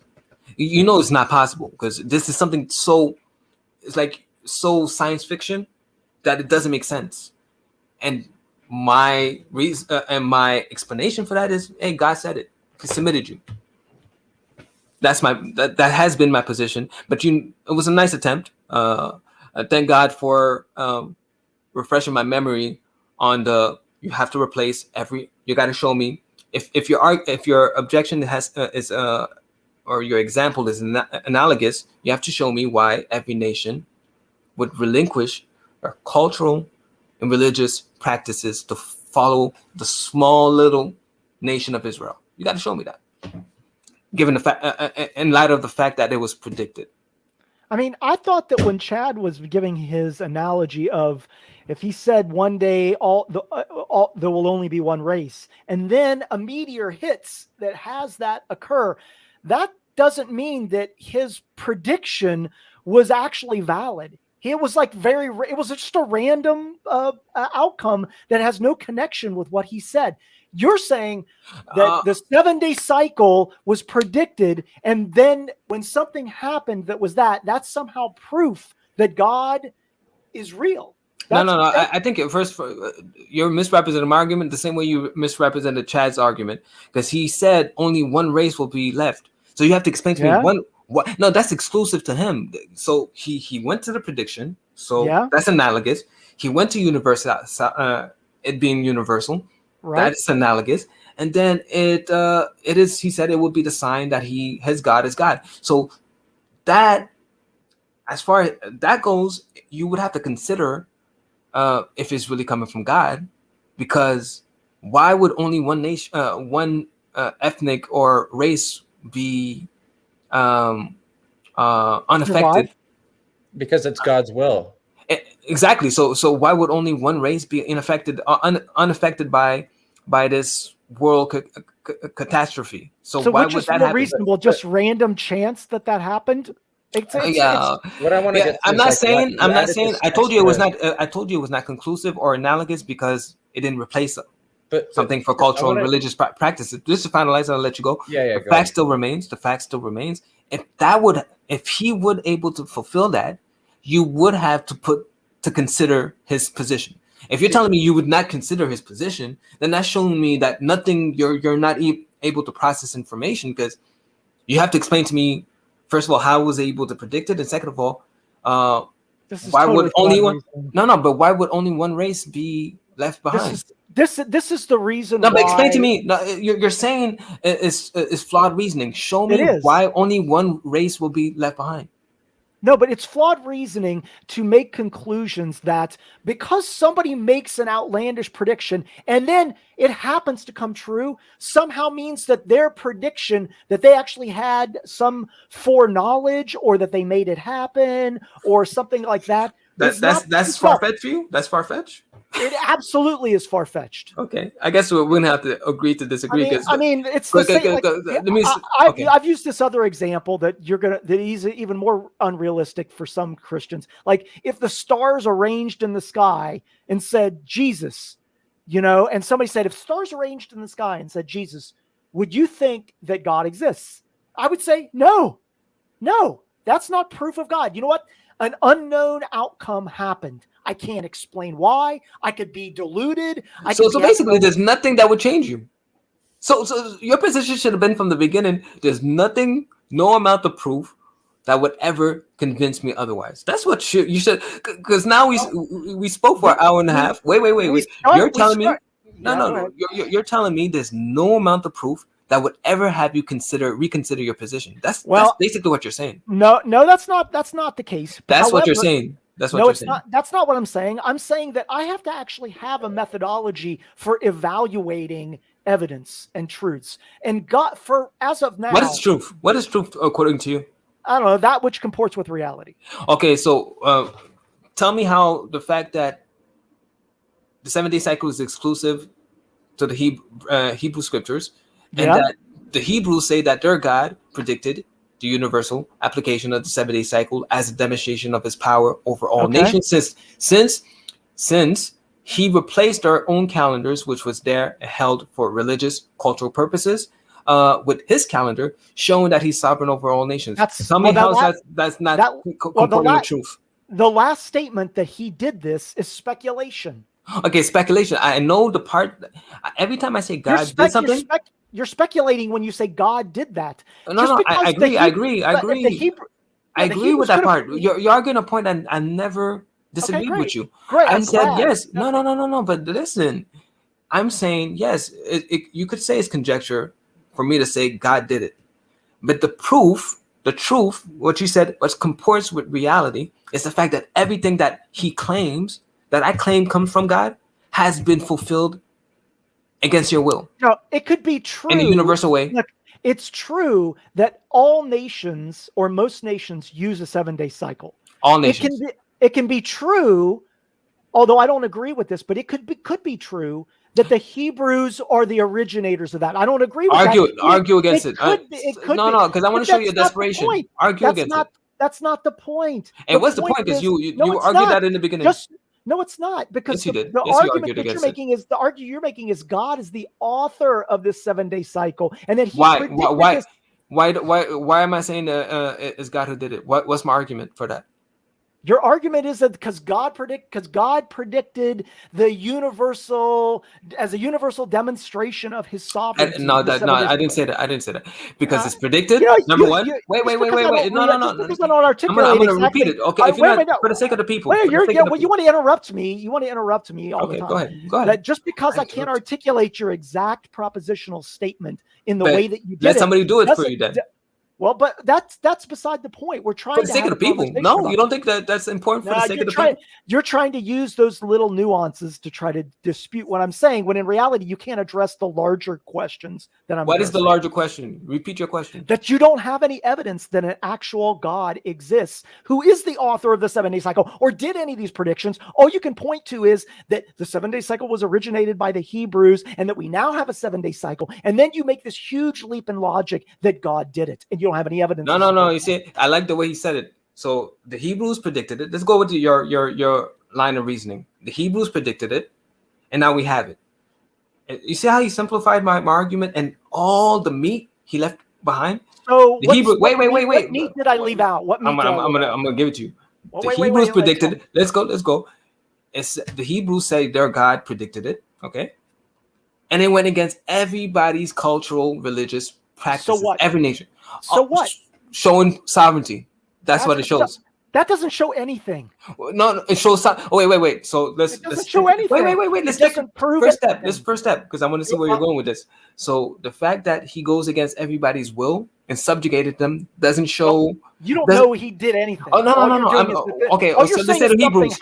Okay, the Hebrews. Okay, the Hebrews predicted it, and everybody has been subjugated to this prediction.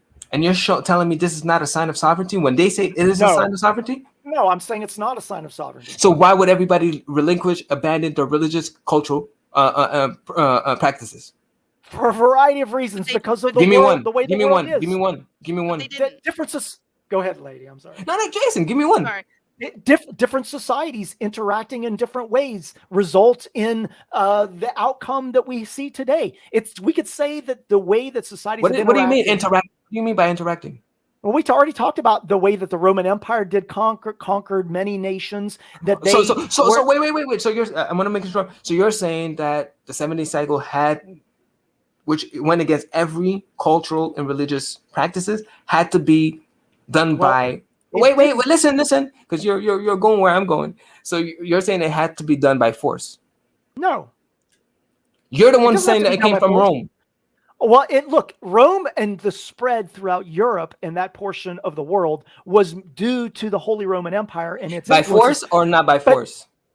By force, okay, fine. So you're comparing force, no problem. That's what I'm going to bring you back to now. Fine. So you're saying the 7-day cycle, there's a part that comes by force. So now in that part of the world, in that part of the world. Now explain to me why this Rome adopted the 7-day cycle before it became so-called a Christian nation. Because Constantine was Christian, and he was implemented. No, Constantine is for 300 BC. No, 300 AD. I'm not talking about 300 AD. The Julian calendar already adopted the 7-day cycle in the 1st century. Explain to me why they would adopt the 7-day cycle. If you keep reading, you will put Julian calendar date, and you'll get the information. I mean, this is a wait. No. Let's not divert. I'm going with your train of thought. I'm going with your train of thought. Why would Rome adopt a 7-day cycle in the 1st century before it came supposedly Christian? I don't know. Exactly. So when you know, let me know. Wait, exactly. Wait. So once again, is that the answer? So because somebody doesn't I'm showing how ridiculous your God? No, I'm showing how ridiculous your proposition is. Wait, but just because I say, look, I don't necessarily. No, but it's ridiculous. I'm trying to be intellectually honest here. I don't think you are. I think. What do you mean? What do you mean? What do you mean by? Are you saying that my information is false? Because we can verify this information. I'm saying that we've already pointed out that you're trying to say, look, if you can't provide an answer for this, that's not my argument. It is your reasonable argument. A reasonable. When I ask you the question, so it's more reasonable that God. Wait. Listen to what I'm saying. Reasonable. You made a claim. It came from Rome. I'm asking you if that's reasonable for you. Explain to me why they adopted the 7-day cycle before it became so-called Christianity. That's one objection. I could give you 10 objections. I'm giving you one. I'm going to the very inception of your claim. I'm not checking it, but my understanding is that we have influences in Greece. We have influences in Sumeria. What does that mean? What are you saying? I'm not understanding. You went to Rome, to Greece, to Sumeria. There's what are you different saying right reasons why the 7-day cycle was adopted. No. Wait. I made a specific challenge. Why did Rome adopt the 7-day cycle in the 1st century? That's why are you going to Samaria? Samaria is 300. Wait. I'm just for the people. Sumerians and the Babylonians. The oldest. Wait. I said 70 AD, and you're going to 3,500 BC. Because why did Rome? You made the claim of Rome. Leave Samaria. Samaria is thousands of years before that. These societies have influenced on Rome, on Greece. Samaria had an influence on Rome? Absolutely. It did, yes. Oh my goodness. Why do you think? I mean, why do you think that? but Why do you think what do you mean? Why do you think that's what influence? Okay, explain. Laughable? Paint the picture for all of us who are like me. Okay. Not a lot. Do you not think? Explain to me how. Wait. I'm trying to explain, but you keep interrupting. Go ahead. Do you think that ancient societies that develop concepts and ideas and technologies that are hundreds or thousands of years previous, including Sumeria and the Babylonians and the Egyptians and all the folks in the Mesopotamian area, that they have no influence? I didn't say that. You see again, you're misrepresenting. So then, why are you laughing there is influence. when I talk about the influences of Rome in terms of the 7-day cycle? Why do you laugh about that? Okay. So you see the difference? Now you added the 7-day cycle to your proposition. Here's the thing. Listen. Well, you're not. You know what? You're just trying to obfuscate. Make your point. I'm gonna argue my point the way I want to. Okay, you made your point. I'm gonna show you. I'm gonna show you why you're all over the place. I said 7-day cycle came in Rome in the 1st century. That's the claim that could be validated. We could go through history and validate that easily. Okay. You're saying somehow Samaria had an influence on this. So explain to me how a nation 3,500 years before that had an influence on the 7-day cycle that was implemented in Rome. Explain to me. Make the link. How does a society that's 2,000 years old have effects on us today? No. I want you to make the link historically.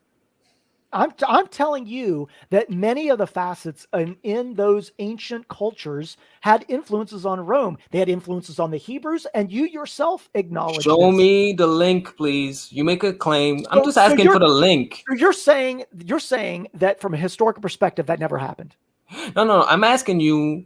You want me to provide? Because now you're putting me. You made the claim. I'm putting you on the hot seat. Produce your evidence. The link. So you want? Okay. So let me help you some more. Let me help you up some more. Rome had an 8-day cycle for their cultural religious practices. Samaria had a lunar cycle.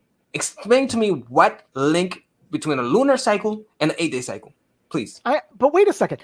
We're talking about these influences that are overlapping between the Hebrews, between the Sumerians, between the Babylonians, that eventually all congregate when it comes to the Roman Empire's changes. So what does that mean?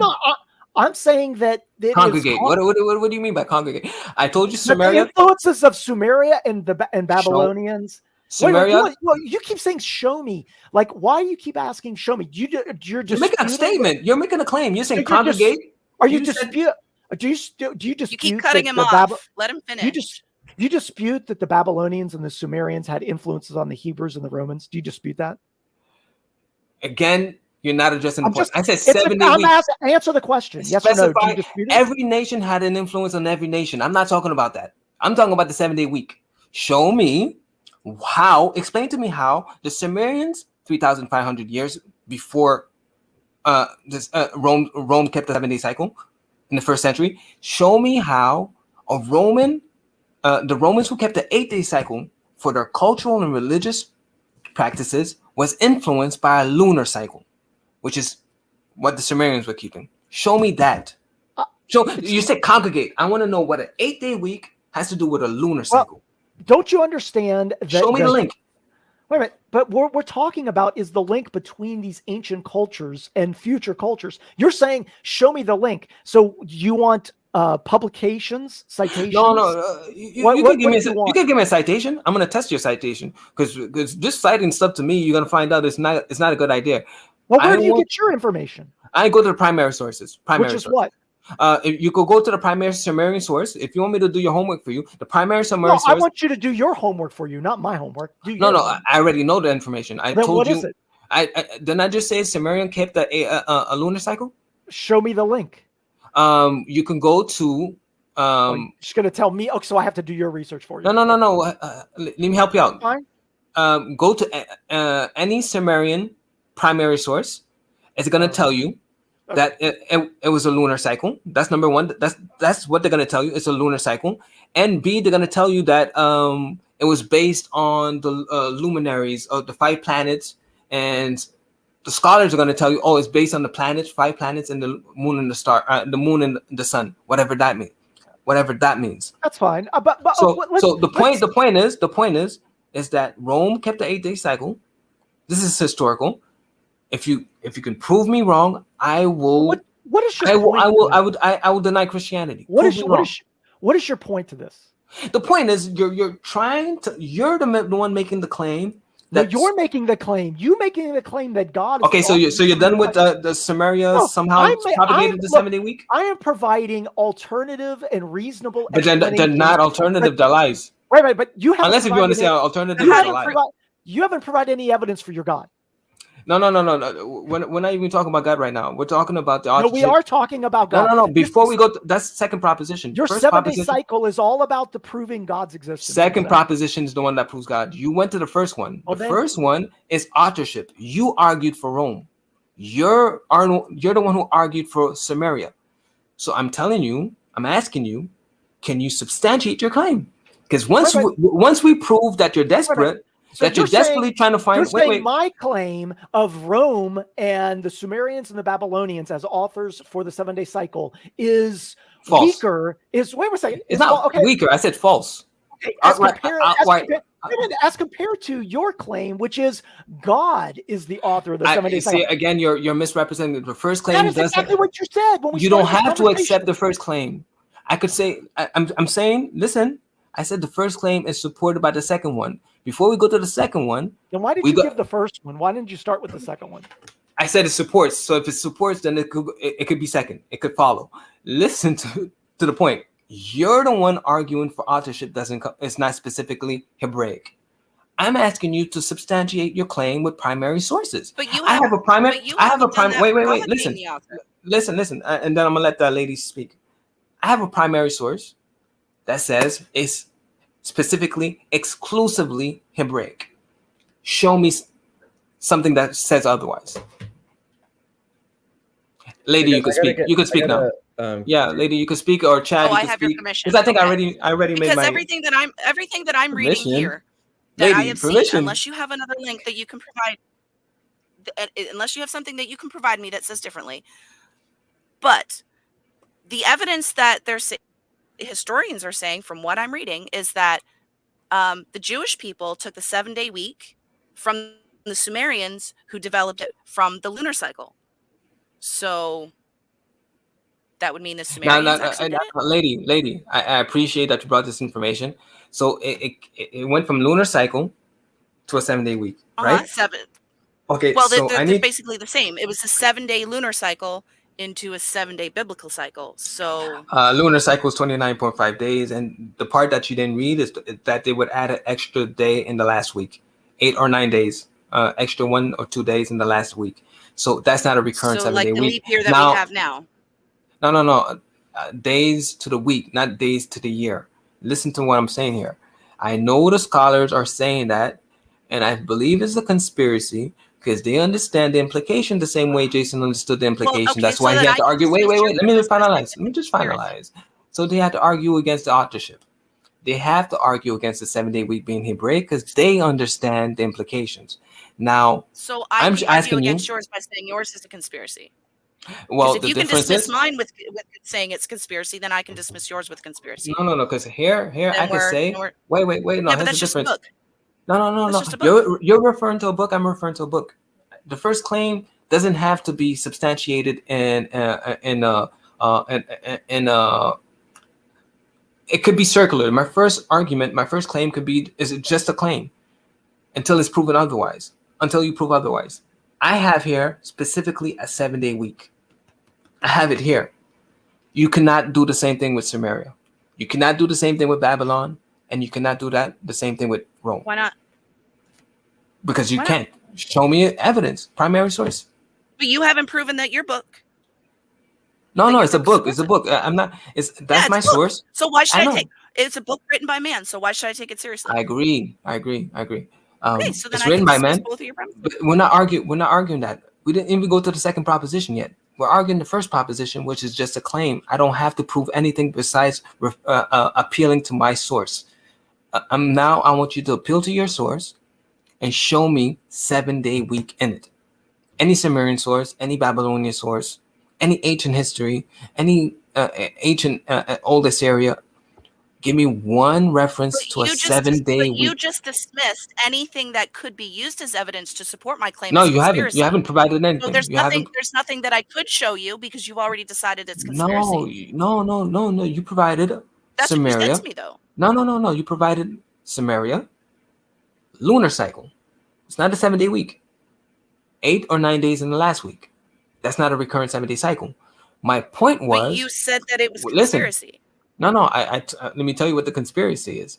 They're trying to appeal to the ignorance of the crowd, trying to suggest because they had 3 weeks that did have 7 days in it, that's a 7-day cycle.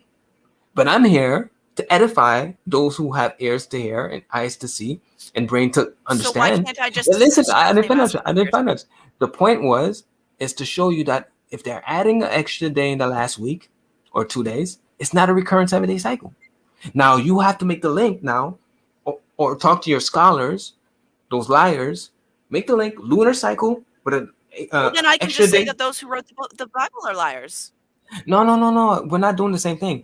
I'm telling you that there's no 7-day week. But how come you can dismiss any information that proves you wrong as conspiracy? No, I'm showing you that first of all, the primary sources does not say 7-day week. That's the point. Your scholars say, not the primary sources. That's the point of contention here. I have a primary source. I'm not appealing to scholars. I'm going to the primary source. It says 7-day week here. I can give you references for that.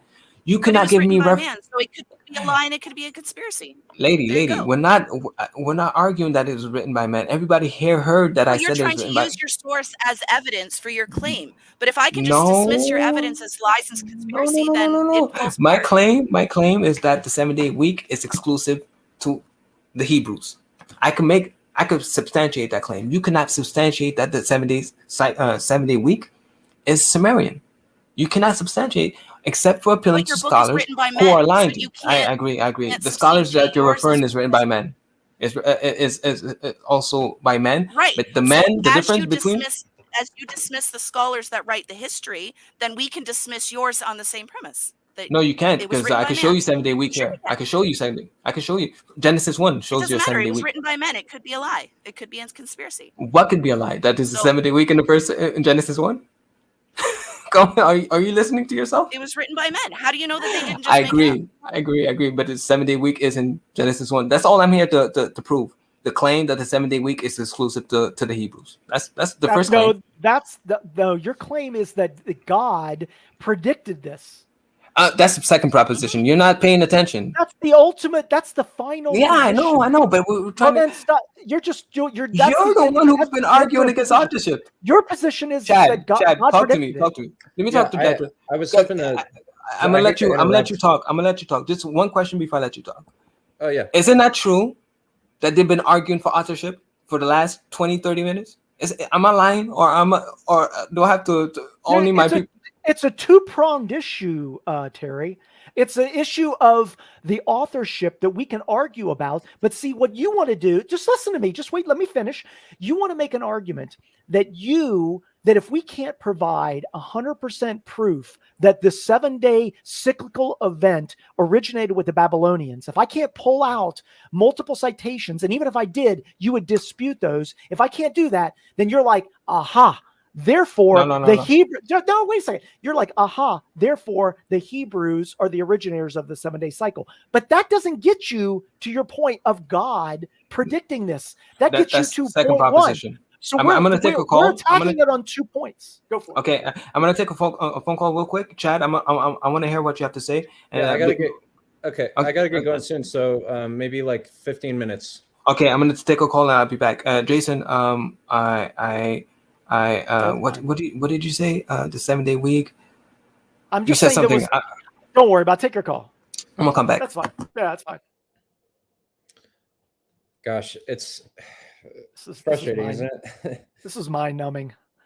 I'm gonna drop off because like I've made my argument over and over again. It's a two-pronged argument of the authorship piece, but in reality, I could give two shits about any of that because the logic on the position is not valid. That even if you said the Hebrews were the originators of the 7-day week, that doesn't get you to God. It doesn't get you that God authored the 7-day cycle. That doesn't get you anything that says that because we now have the 7-day cycle and that the Hebrews were the originators of the 7-day cycle, that somehow got that prediction. I don't even think it's a prediction in the Bible, but even if it was, that doesn't mean that God exists or that God predicted it. It's just that Christianity is the predominant religion in the world.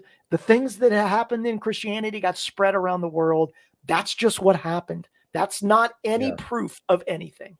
Yeah, so. I wish I better I mean, like I kind of follow his reasoning. I think his thought process is that the only way. Well, one of the questions I wanted to ask him was, if it wasn't written in the Bible that the 7-day cycle would be universal, would he still think that the 7-day cycle becoming universal is something that could only come about by God?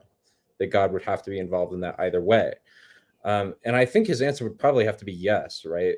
Because I think his thought process is that the only way this could have come true is if God has something to do with it. It really just seems very much like an argument, like a classic argument from ignorance. It's a good question. Would be like, would there be any evidence that would make you think that God didn't predict this? And he probably will say yes. But even if I presented overwhelming evidence about the authorship piece, and then also we did the logic, we showed his logical contradictions, he's still going to deny it. So because he has a belief system that he doesn't want to refute. So I got stuff to do, man. But okay, hey, well, man, I'll probably see you sometime on Bread of Life's channel. Yeah, please drop on there. Yeah. So all right, good meeting you, man. Yeah.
All right.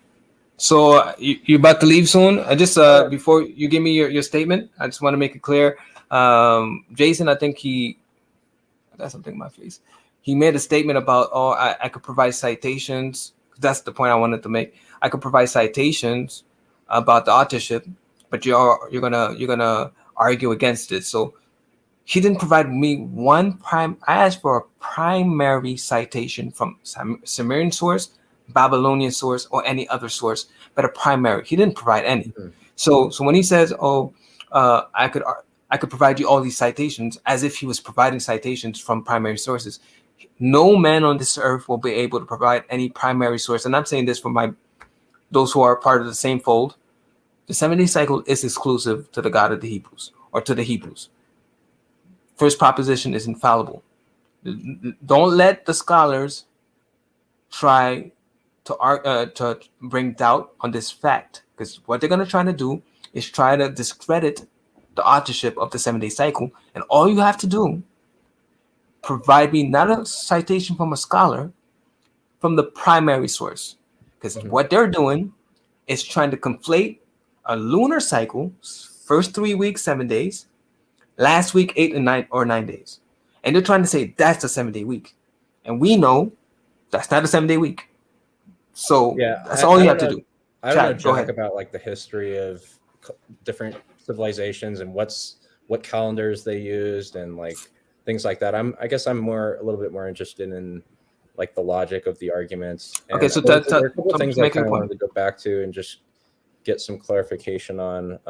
One was just really quickly on Isaiah 2. So you said Zion is referring to heaven. Yes. Because it looks like, I mean, maybe that's not heaven, to the Son of God who comes from heaven. Yeah, he is the city Zion. Wherever the light is, he is the light, and whatever the light projects, that is the city of God. Because this looks to me very much like a Hebrew parallelism, where it says the law will go out from Zion, the word of the Lord from Jerusalem. So that suggests to me that Zion is Jerusalem. Do you see that, or do you see? I agree. I agree that the New Jerusalem is because it says, is that on earth or is that in heaven? In heaven. Really, you think this is talking about? So when you say heaven, do you mean like eternality in the sky, or do you mean? Wait, let me. For God inhabits eternity, Isaiah 57:15. He projects his light. The Son of God is that light, and wherever that light projects from eternity, it starts from eternity. Then it goes to the second heavens where the angels are, and that's his tabernacle also. So the tabernacle is in eternity. It goes to the second heaven where the angels are, and it projects on earth. So the city is in all three spheres. So basically, in eternity, where the angels are, the congregation of the angels, Psalms 82, and on earth. So if you're saying the law will be, when you say eternity, that word has a temporal connotation in my mind, not like a I don't think of that as a place. I think of it as a temporal term. When you say in eternity, it sounds like you're talking about a place. It's a place as well. Okay. Because when I read later throughout the chapter, it talks about nation shall not take a sword against nation, and I read it within the broader context of the Tanakh, where Zechariah talks about the nations coming up, or I think Isaiah talks about it as well. The nations coming up to Jerusalem. Everything about the way it's written, Zechariah 14, it's talking about earth. Are you a Jew? No. Okay, go ahead. No. But I'm interested in the Bible. I like reading it, and especially the Old Testament. Anyway, I didn't want to waste too much time on that. Sorry, did you say something? No, I said keep reading, but go ahead. Oh yeah, okay. So let's go back really quick to the thought experiment I provided earlier with the prediction, and you said it matches 3 of the 4 criteria that you use for a prediction, for saying, and I don't want to put words in my mouth, so if I say something that doesn't represent your view, just correct me, but there's 4, basically like a criteria, 4 things, and if a prediction meets that 4 criteria, then we can conclude. Well, if you're saying prediction, so it's 3 criteria. So because the prediction is part of the criteria. I thought my prediction met 3 of the criteria. So 3 criteria. And you were saying that there's one that it doesn't match, and that's the one about cultural change. A cultural and religious replacing. The point is showing that you're sovereign, and to show that you're sovereign is being able to enforce your will on a subject against their will. And they have no choice but to submit themselves. So basically, the change, replacing somebody's cultural and religious practices is a demonstration of sovereignty over them. Yeah. So if I were to go and do some research, you think that I wouldn't be able to find any examples of a culture changing to something, changing their practice to something else, not through force, but through voluntary means? Is that something that you see as just never happens? Because I'll admit, that was also predicted. Well, if it's impossible, then it's impossible. Whether it's predicted or not is irrelevant to whether. No. But my argument is not just based on that. Because if it was just based on that, then I don't really have an argument. Because if my argument is only on the basis of submitting somebody to go against our cultural or religious purposes, I could give you multiple examples. Every war can attest to that. But my prediction it's a prediction first, it's universal second, and it's a sign. It says, "Hey, this will be my signature or my sign that I am sovereign." Okay, so that's what you have to do. I think kind of touches on where you and Jason were clashing a little bit. But let me ask you this: if hypothetically, if it wasn't predicted in the Hebrew Bible or in the Bible at all that the 7-day cycle would become universal, but it became universal anyway, would you still see that universality of the 7-day cycle as being something that only God could bring about, or would you think that was something that just came about? We don't know how it came about, why it came about, but it just came about. I would argue that my argument would have less credence. Let's put it that way, because my argument now is infallible. If I remove the prediction, then it becomes reasonable, feasible, more credible than any other alternative, but it's not infallible. I think I would understand your thought process a lot better if you were to say, look, I don't think that the 7-day cycle becoming universal is something that could happen without God.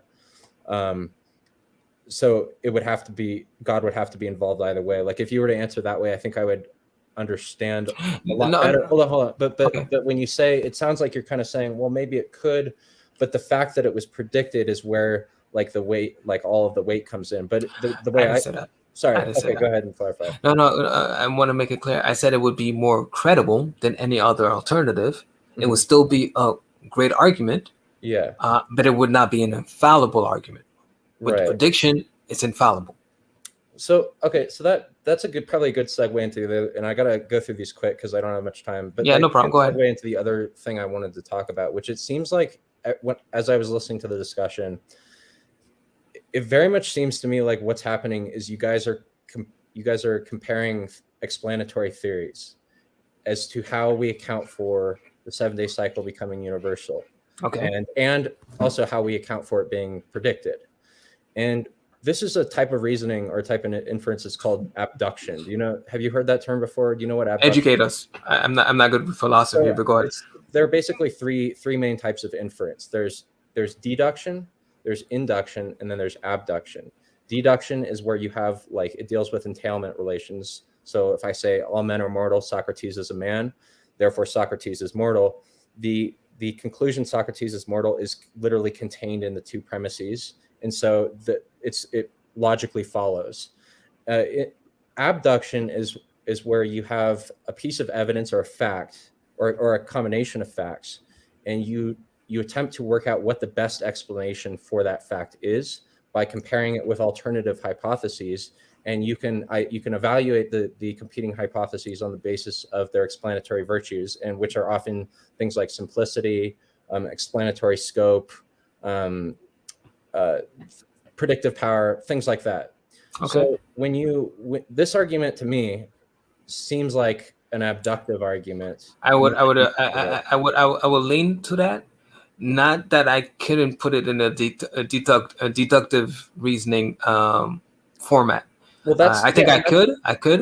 Right, and that's what I did. That's what I did under your video. And if you'd like to just look at that really quickly, I mean, I think I know it off the top of my head. I said, please go ahead. If the Hebrew Bible predicts the universality of the 7-day cycle, then Jesus is Lord over all nations. The Hebrew Bible successfully predicts the universality of the 7-day cycle. Therefore, Jesus is Lord over all nations. Now, that's putting the argument in the deductive form, in the sense that if the premises are true, then the conclusion necessarily follows. But here's the thing: that first premise, which says that if the Hebrew Bible successfully predicts the universality of the 7-day cycle, then Jesus is Lord over all nations. That is a premise that can only, as far as I can tell, can only be established through abductive reasoning. And so even though the argument is in deductive form, you need to resort to abduction. And abduction just by itself does not provide a foundation for certainty, because you're not dealing with logical entailments. You're dealing with competing explanations, and you might have the best explanatory model for accounting for the data. You might not. I'm not making a claim about that. But go ahead. I'm listening. What I'm saying is, I think you should acknowledge that this argument. You don't have to just completely dispose of the argument in order to acknowledge that it doesn't prove the conclusion. I'm gonna I'm gonna consider your deductive reasoning. I'll give it some consideration. Yeah, I would check out what Stanford Encyclopedia of Philosophy, their page on abduction and deduction. Okay. Read through that, and then maybe get back to me. But here's one thing. As I said to the last person who wanted me to put it in a syllogistic form, we can have truth without philosophy, right? Okay. So I want to make it clear. So I could what I'm presenting right now could be true without having it to put it in a syllogistic form. Yeah. So as long as we agree with that, we're going now. Okay. I could cater to the philosophers and try to put it in a deductive reasoning. I'm gonna have to give it some consideration because you didn't really address my argument. You didn't put it in you didn't represent my argument accurately because it's not because there's many stipulations that you omitted from my argument. Well, for example, I don't ever actually trying to present your. Was there? Okay, no, I'm just saying if the presentation the syllogism that I presented. You're saying I didn't.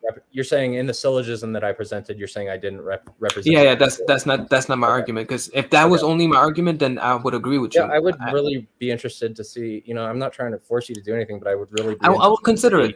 I might do a video on that. I might do a video where I address only the philosophers. Because there were a couple other things. I was just a little bit interested in your, not your denomination, but just your theological views generally, because you seem kind of different from most of the Christians that I've encountered, and I wanted to get. I know. At first, I was thinking you're a Messianic Jew, but then Corner Fringe Ministry that I referred to in the beginning are a Messianic congregation. But Prophesied Again TV is a 7-day offshoot congregation and a whole bunch of different 119 ministries. But I don't agree with all their doctrines, but I believe they have the foundation. They're at the same thing. Do you believe that the Levitical laws are still obligatory? No. There's no. I think I heard you say in a discussion you were talking about that verse in Matthew 5:19 where Jesus says, "Not one jot or tittle will pass away from the law till everything is fulfilled," and you made the point that not everything has been fulfilled yet. And you said, I think you said also that you don't eat pork and you keep the dietary. I don't eat pork. Yeah. So is that just your own choice, or do you do that because of the Levitical No, because there's certain laws that are applicable to certain people in a certain location. Because when you're referring to the laws of the Levites, it refers to laws in the temple, and they have to be those who are administer that law in the temple. And you don't have either. You don't have the Levites, the sons of Zadok, the true Levites that are supposed to hold that office, and you don't have the temple. So already there, and that law is not a eternal law. The 10 Commandments is the eternal law, as per Deuteronomy 5:22. So as opposed to check that out. You could check it out. Deuteronomy 5. I've debated. I believe that the 10 Commandments are obligatory, but the rest of the laws aren't. No, but there are things that proceed from the 10 Commandments. Deuteronomy 5:22, I think, and you compare it to Deuteronomy 10:2, which speaks of the covenant, which is the 10 Commandments, as opposed to the rest of the law, Deuteronomy 31:26, which is at the side of the covenant, and which is a testimony against a witness against us. So nobody can be justified by that law. The one who is at the side, the law of Moses. But the point I want to establish is, what was I trying to say? Okay, there's a distinction between the laws, and everything that proceeds from the 10 Commandments is the things that we need to keep. So, do you have a video on like how you establish that the 10 Commandments are obligatory, but the rest of the laws aren't? Because I'd be interested to check that out. It's probably more. It would probably take more time to explain than we have right now. Yeah. But it's quite simple. Like, because I don't think you need. I'm gonna give you Old Testament, Deuteronomy 5:22, Deuteronomy 10:2. The 10 Commandments is the covenant. That's quite clear. That means you're in covenant with Christ. Then you have Deuteronomy 31:26. Everything else, the law of Moses. I'll tell you part of the reason I'm asking this is because one of the verses you cited about the Sabbath was in Isaiah 66. Yeah. And I noticed one thing I've noticed is that not only this passage or this chapter, but a lot of other chapters like Isaiah 56, I think 56:7, Isaiah chapter 66, Zechariah chapter 14, Ezekiel chapter 20, I agree. Ezekiel 45, all of Jeremiah chapter 18. They all talk about Levitical sacrifices as if they're coming back. Especially Jeremiah 33:18 says that the Levitical priest shall never fail to have a man sit on or continually offer burnt offerings and sacrifices. And so I wanted to know, do you think that the old covenant sacrificial system is coming back and that it's going to stay? Let's say me, I'm not really proficient in that domain, but I will say this. If it is, it won't be for sin. That's for sure. And if you actually check the word in Hebrew for sacrifice, you'll see it is used in the Psalms, where David says his obedience and his prayer are sacrifice. So, it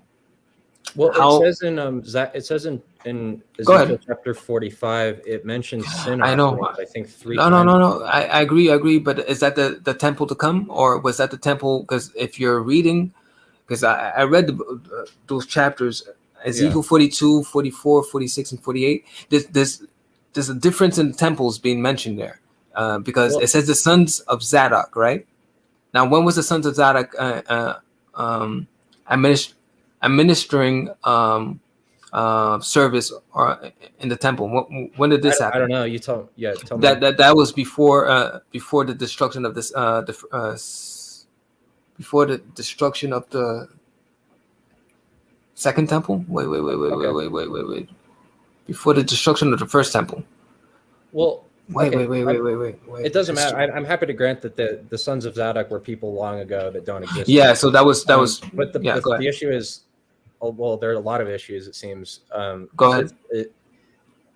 The temple dimensions of the temple described in Ezekiel don't match the second temple. You would probably agree with that, right? I don't even know. Okay. Well, what about there are lots of indications that the temple that Ezekiel's describing isn't the temple that is any temple. Give me a reason why. What were the dimensions of the Temple of Solomon? I don't know the Solomon's That's temple what I'm saying. dimensions off the top of my head, but I've read a lot of commentaries. I'm not talking about the commentaries in Scripture. Okay. Show me, because I don't think you're gonna be able to show me the dimensions. Well, do you think that if you read Ezekiel chapter 47, which describes the geographical boundaries of the lands where the tribes of Israel after they return are going to occupy, do you think that that was fulfilled in the past, that the Israelites, the tribes of Israel, came back and occupied the territory that was specified in those chapters? No. Here's my position is that from Ezekiel 40, the even numbers is speaking about a different temple as opposed to the odd numbers. So Ezekiel 40, 42, 44, 46, and 48. It's just, I don't, because it's been a while since I read that, because that's a complicated issue. When you read Ezekiel 40 to 48, it clearly shows it's two different temples, according to my understanding, of course. But if you want to argue, because I could I could read those chapters again and be more proficient with it. But I'm good enough to show you that you're not going to be able to substantiate that Ezekiel 40 to 48 is speaking of the same temple. You're not going to be able to do that. Okay, but you do believe that the temple described in chapter 45 is one that already existed? Read it for me. Okay. Give me a specific passage, and I'll tell you. I mean, the entire chapter. So the first 6 verses or so talk about the cubit dimensions of the area, and then it talks. Is it talking about sacrifice for sin in that one? Yeah, it does. So so that's the old temple. Right. Now go to every even number and try to make a correlation between, because I read this a while ago. So now show me in verse 42, 40, 42, 44, and 46 that is also for sin offering, because I guarantee you're not going to be able to do that. You said verse 42? No, I'm sorry. Chapter 40, 42, 44, 46, and 48. Because the last time I read it, I saw the even numbers It's talking about the future temple as opposed to the odd numbers. Now, if you disagree with that, the even numbers. So the chapters that are even numbers are talking about a different temple than the chapters. Exactly. That is my position. That's my position. I'm interested to do some research into that. I could read it again because this is a complicated issue. But go ahead. Yeah, it is. And one thing that I would point out, though, if you think that chapter 45 is talking about a temple that's already existed, is that there's been a lot of research into the differences between the laws that were carried out in this chapter. Like the number of animals that are sacrificed is different from the number of sacrifice that are supposed to be sacrificed according to the Levitical law and Leviticus. There's can you give me an example? Because I don't know what you mean. I can send you a web page. Maybe I can find it right now. Actually. I rather like because me, I'm hands-on. I rather do like you quote it for me, and then I could go to Leviticus and then compare differences. Yeah, I'll show you what I mean. Okay.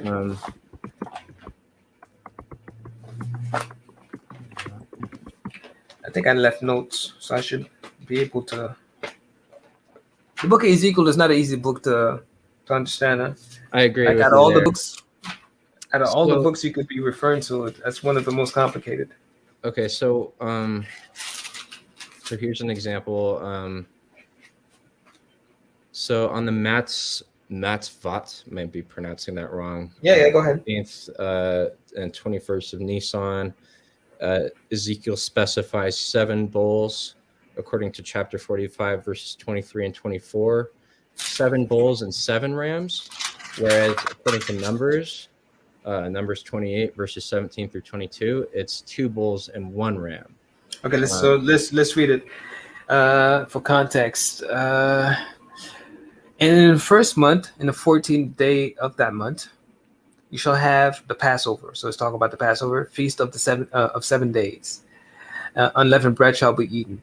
And upon that day shall the prince prepare for himself and for all the people of the land a bullock for a sin offering.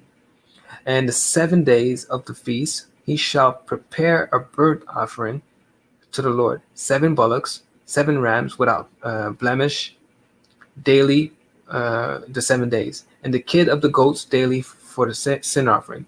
And he shall prepare a meat offering of an ephah of a bullock, and an ephah for a ram, and a hin of oil for an ephah. And you're saying which one is the contract? Which one did you refer me to? Yeah, which verse? Numbers 28, 17 through 22. No, before we go to Numbers, which verse? That was Ezekiel 45, 23 through 24. Okay, so 35, 23 to 24. So now Numbers what? 28, verses 17 through 22. Numbers 28.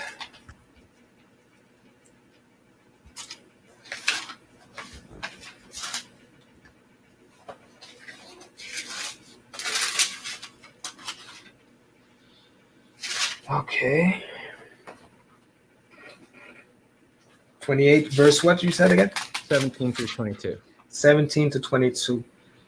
Feast of unleavened bread. And in the 15th day of this month, in the feast, 7 days shall unleavened bread be eaten. And the first day he shall be a holy convocation, and he shall do no manner of work, but you shall offer a sacrifice made of fire for the burnt offering unto the Lord. 2 young bullocks, 1 ram, 7 lambs, first year, and they shall go without blemish. And their meat offering shall be of flour mingled with oil. 3 tenths that shall be offered of a bullock. And you shall offer for a bullock, and 2 tenths to deal for a ram. A several tenths deal shalt thou offer for every lamb throughout the 7 lambs, and 1 goat for a sin offering to make atonement for you. So what's the contradiction there? Well, and shall prepare a meat offering of an ephah for a bullock. You shall make an offering. So it's a difference between 7 bulls and 2 bulls. 7 bulls is in Ezekiel. Ezekiel, verse what? 2 bulls in Numbers. Is that right? Yeah, but verse what in Ezekiel 45 speaks about the bulls? Well, didn't we just read it? It was 23 through 24. Yeah, 23 to where does it say 7 bulls here? 7 bullocks, right? All right. So Yeah. verse 23, 7 bullocks. And on the 7 days of the feast, and 7 days of the feast he shall prepare a burnt offering to the Lord, 7 bullocks upon the day of the prince, a bullock for sin offering, and 7 bullocks for the 7 days. And here it says, and shall offer made of fire and 2 young bullocks. Whoa. You know, the 15th day of the month, 7 days shall be on it. And the first day of the public convocation of work, and he shall offer a sacrifice made by fire, a burnt offering. And in the book of Numbers, it's talking about a burnt offering. And the 7 days shall prepare a burnt offering, 7 bullocks and 7 blemish daily for 7 days. And a goat for daily sin offering. Interesting. First day, and on the 15th day,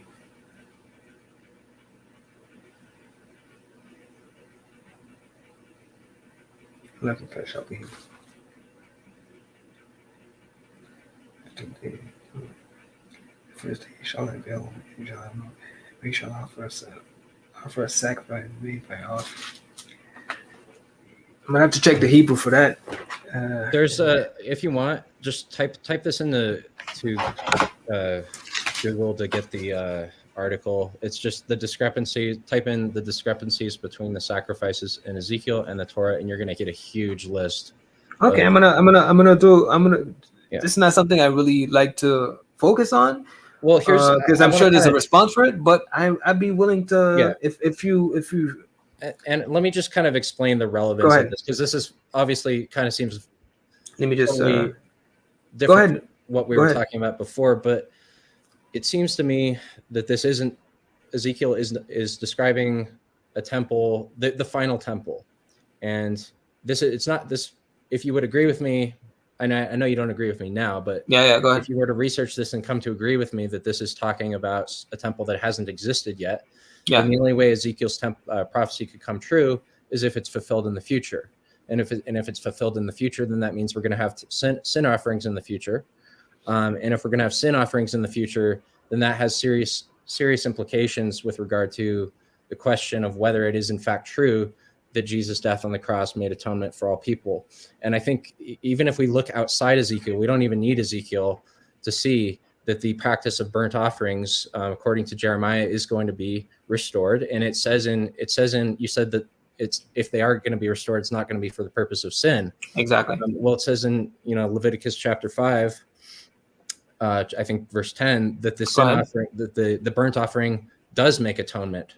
It makes atonement, and they will be forgiven, it says. And so that's what a burnt offering is. And if we're using the biblical definition of what a burnt offering is, then I think we can reasonably take Jeremiah to be prophesying the eternal restoration of the animal sacrificial system. And if that's the case, then I think we have a pretty good reason to reject the idea that Jesus died as a once for all sacrifice for sin. If you're gonna go to Leviticus 5 to speak, the context of a burnt offering is for sin.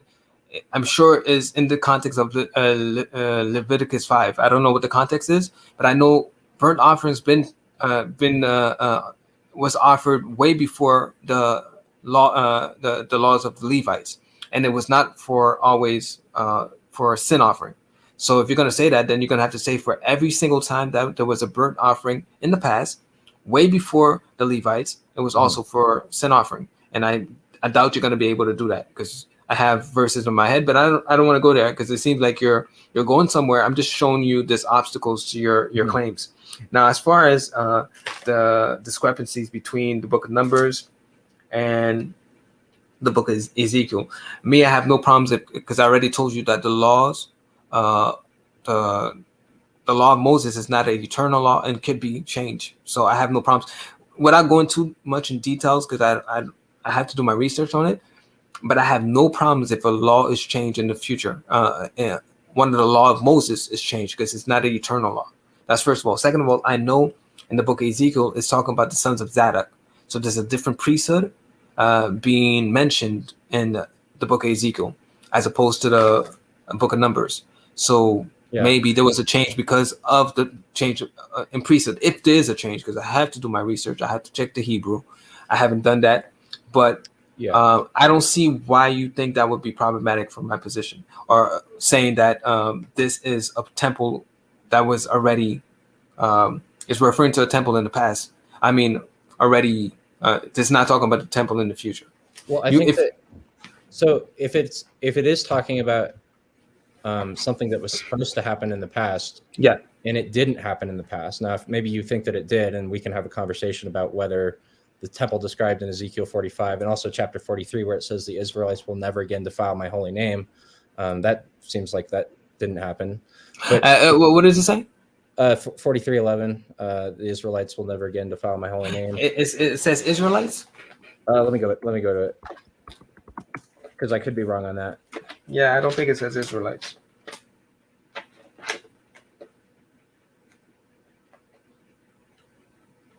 It says, starting in verse 10, Son of man, describe the temple to the people of Israel, that they may be ashamed of their sins. Let them consider its perfection, and if they are ashamed of all they have done, make known to them the design of the temple, its arrangements, its exits and entrances.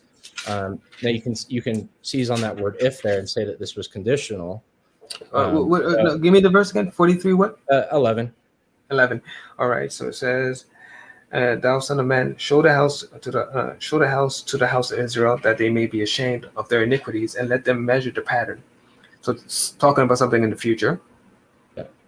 And they, if they are ashamed. Verse 7 is verse 7 is the one where it says, "They'll never again defile my holy name."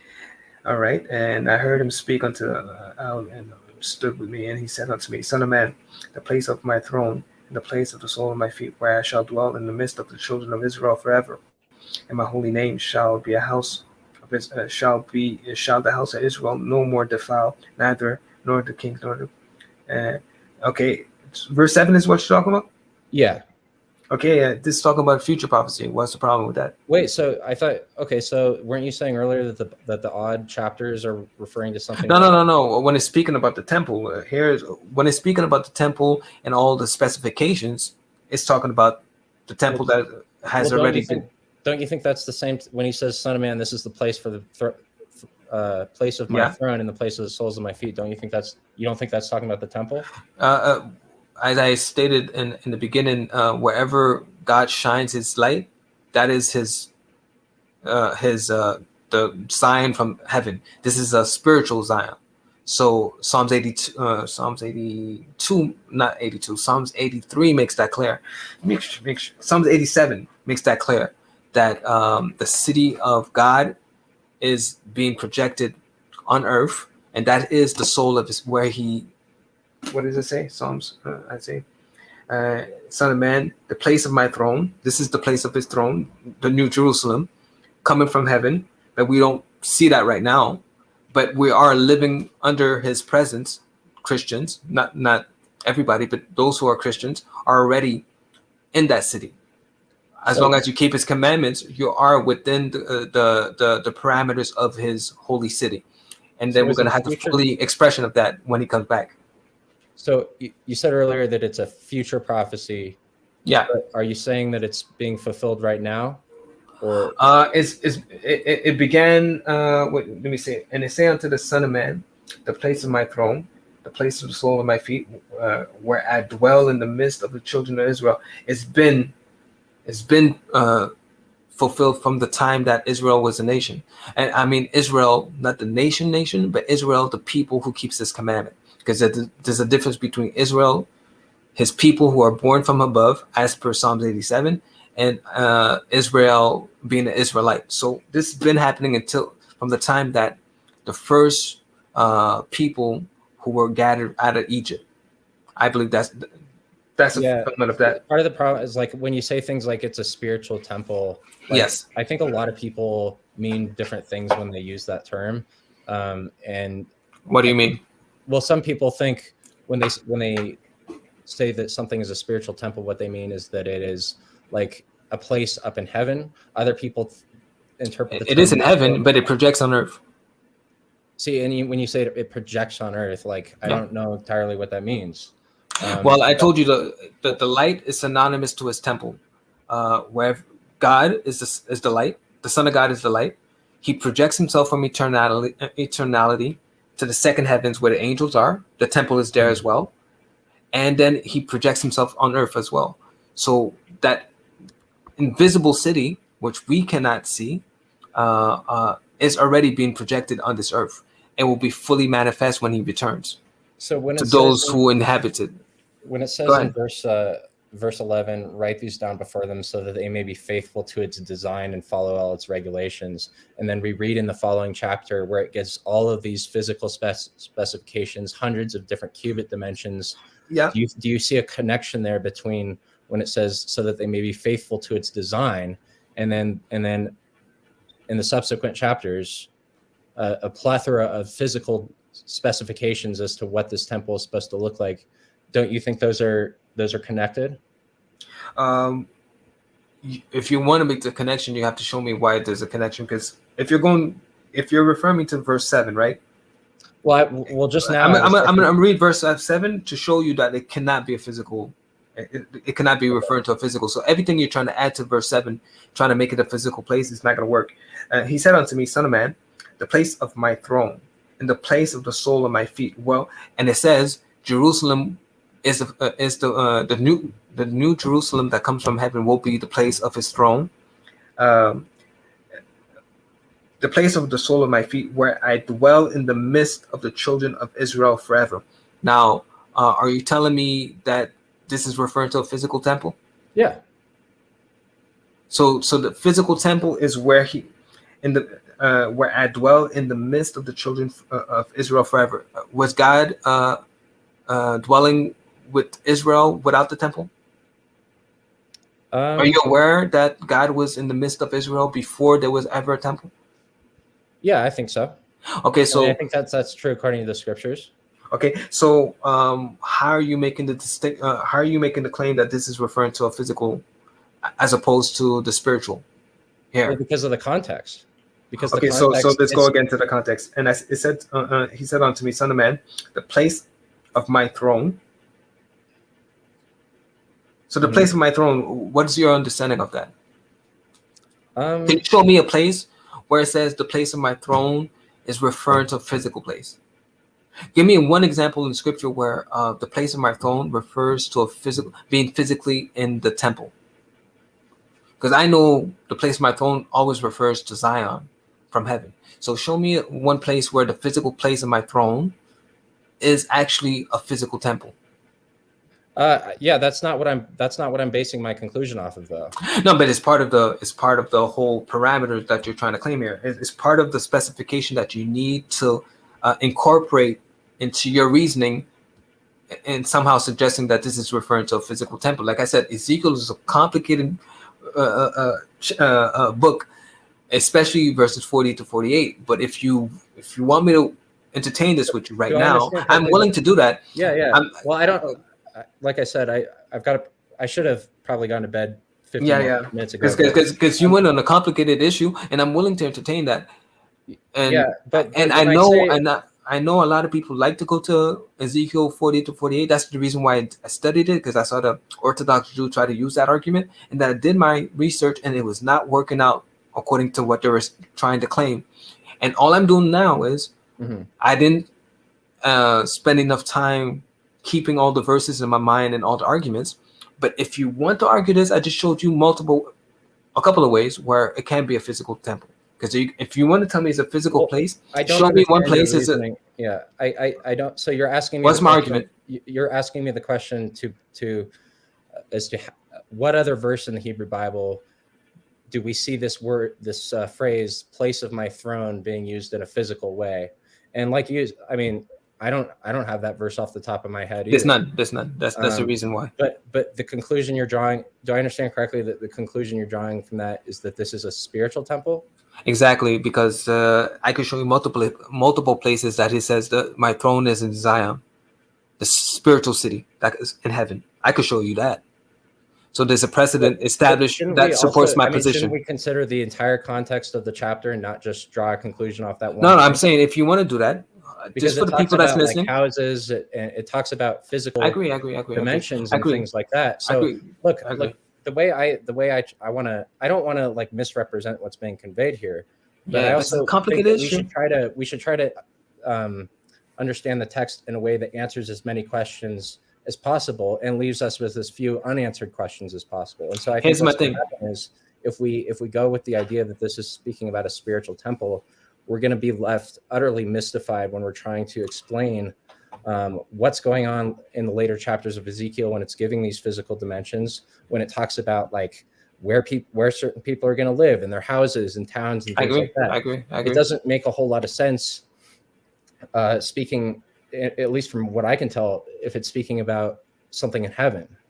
Wait, are you telling me that the Hebrew scriptures don't have a habit of going from one situation to the next and distinguishing one part from the next? Or are you telling me that's not a habit or a pattern established in scripture? Because I could show you a lot of places.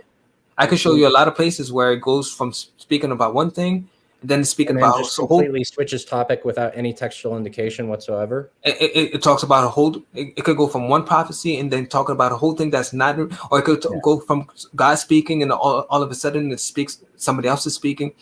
That is part of how the pattern established in the Hebrew scriptures. Okay, go ahead. But again, if you want to force that interpretation to Ezekiel 43 verse 7, all I could say then is that we have to agree that it is extra biblical understanding, not a Hebraic understanding, because you will not find any time where it says God's throne is a physical emplacement. You will not find that. Yeah, I can show you at least 10 verses that shows you. My interpretation of the passage requires me to think that the throne is like a literal chair that God sits on. No. In a physical temple. Yeah, I think I can believe that there is that this is predicting a physical temple, while still believing that certain phrases that are used somewhat metaphorically. I mean, I fully agree that Ezekiel is a highly allegorical book, right? And that's why I would be more inclined to interpret something I read in Ezekiel as being metaphorical than other books in the Hebrew Bible. But I think there's just such an overwhelming amount of detail, physical detail, and things that don't make any sense on the spiritual allegorical interpretation that it's really hard to make sense of that. And I think that the more literal understanding has more explanatory power. But I'm happy for now to disagree or agree to disagree. We can do that. It's just you studied. Okay, go ahead. Sorry, no. Finish what you were saying. Yeah, you seem like you studied, because I said to myself, the last time somebody brought Ezekiel 40 to 48, it was Rabbi Tovia Singer. And I said, look, I'm tired of this guy always. I didn't want to study the issue because I never read that part of Ezekiel. I didn't finish the book of Ezekiel. Then I read it, and I didn't see what you guys were seeing, what he was seeing. Now you're coming with the same argument, but I haven't refreshed my memory on what it says. Now, all I did for now is show you that verse 7 says, this is my throne. And I'm saying you cannot provide me any example where the throne of God is inside a physical temple. That's all I said. But I could show you that his throne is in the heavenly Zion. That I can do. So showing you that there's some obstacles to your understanding of the verse. Now, I could raise similar. I could finalize. I could just finalize. Okay, yeah. I could read Ezekiel 40. I should go read Ezekiel 40 to 48 again, and we could talk about this. If you want to specifically speak about Ezekiel 40 to 48, I could refresh my memory and be prepared to have a more elaborate discussion on this topic, if that's what you would like. And I guess just to conclude, my point is like I think the type of argument you're making, I think could be made both ways, because somebody could say, like, where it says, for example, write these down before them so that they may be faithful to its design. I could say, like, I mean, I haven't gone through all the verses, but I could say, find me a place where we see that phrase used in reference to a non-physical temple or something that is in heaven. And you probably couldn't find one. And so repeat it again. When it says it, like where it says, write these down before them so that they may be faithful to its design, its exits, its exits, its entrances, its whole design and all its regulations. Which verse is this in Ezekiel 43? 11.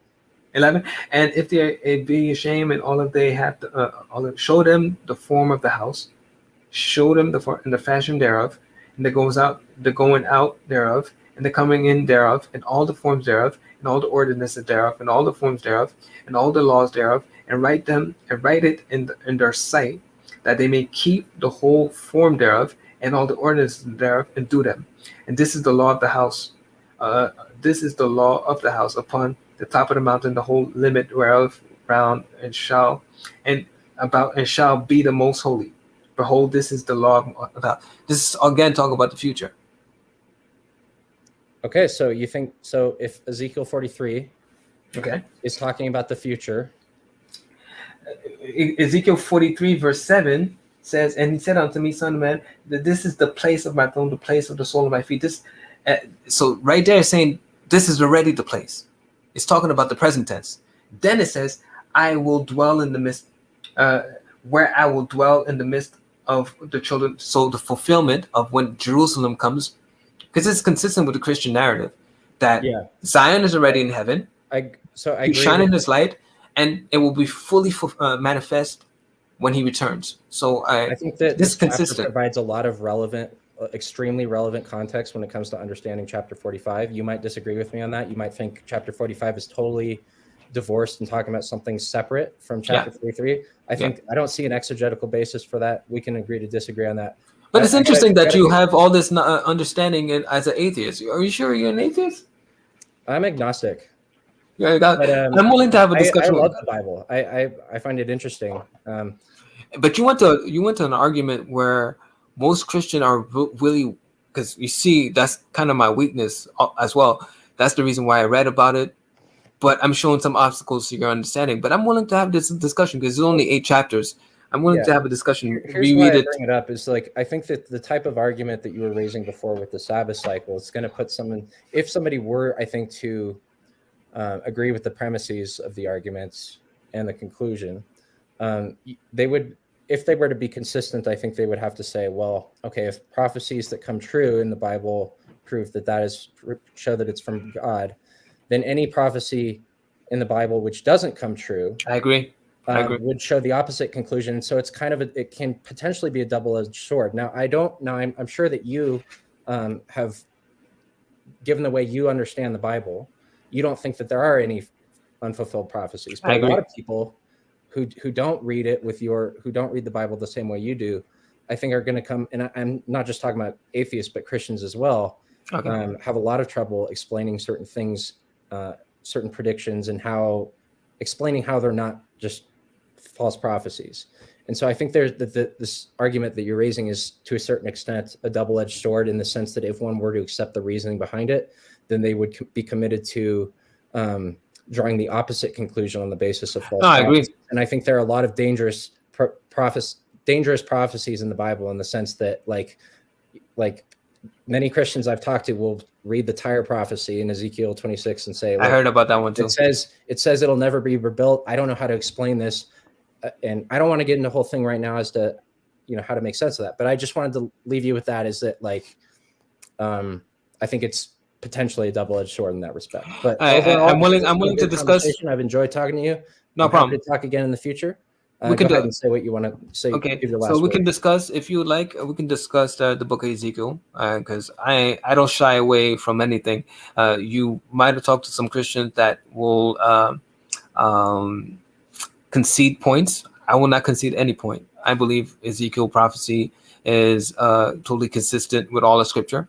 So if you want to discuss Ezekiel 40 to 48, I'm going to refresh my memory and show you why.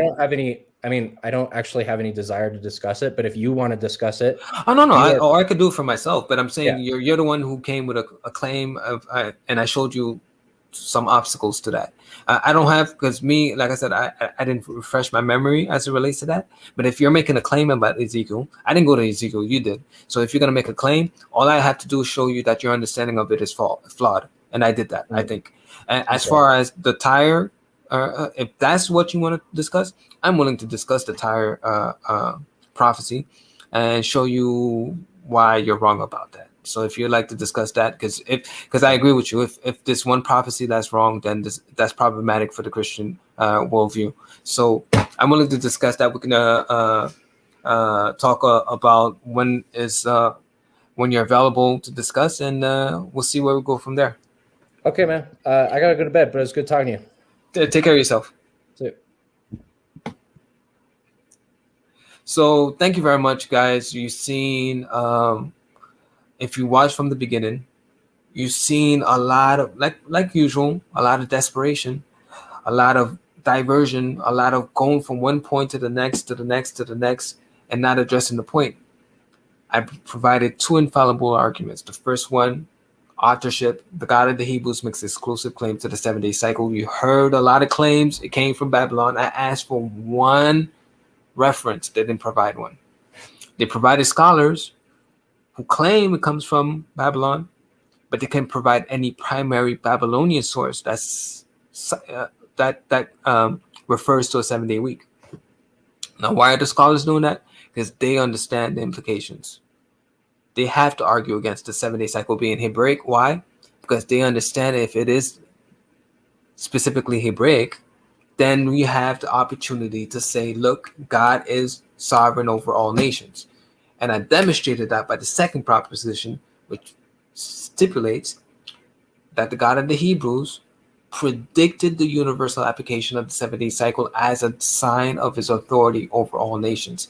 And we saw a lot of maneuvering. First, they try to argue against the authorship. I showed them the authorship is wrong. And they say, okay, even if the authorship, that doesn't prove your point. But if that doesn't prove my point, why are you arguing against it? It's because you understand the implications. But yet, they want to act like they don't understand my point. They want to act like, well, I don't see how that follows. Well, if you don't understand how that follows, why would you argue against it? If the authorship is not important, why would you claim it comes from Babylon? Because you understand the implications. And then I argued for its universal application. What did it? Oh, it came from Rome. Why did you say it came from Rome if my second proposition is not valid? The reason why you argue it came from Rome is because you have to find an alternative, a reasonable alternative to why the 7-day cycle is universal, because it is predicted in the Bible. So you have to find a reason why it is universal. And I showed that their claim to human agency is not a reasonable argument, a reasonable claim. It's not. Because the 7-day cycle predates Rome. That's first. Before it became so-called Christianity. And the Gregorian calendar is not universal. But the 7-day cycle is. So therefore, the 7-day cycle, the Rome cannot account for why the 7-day cycle is universal.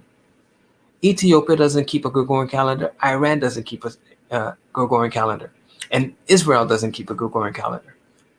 So the universality of the 7-day cycle cannot be by the result of the Roman Empire conquering the world, and it did not conquer the world.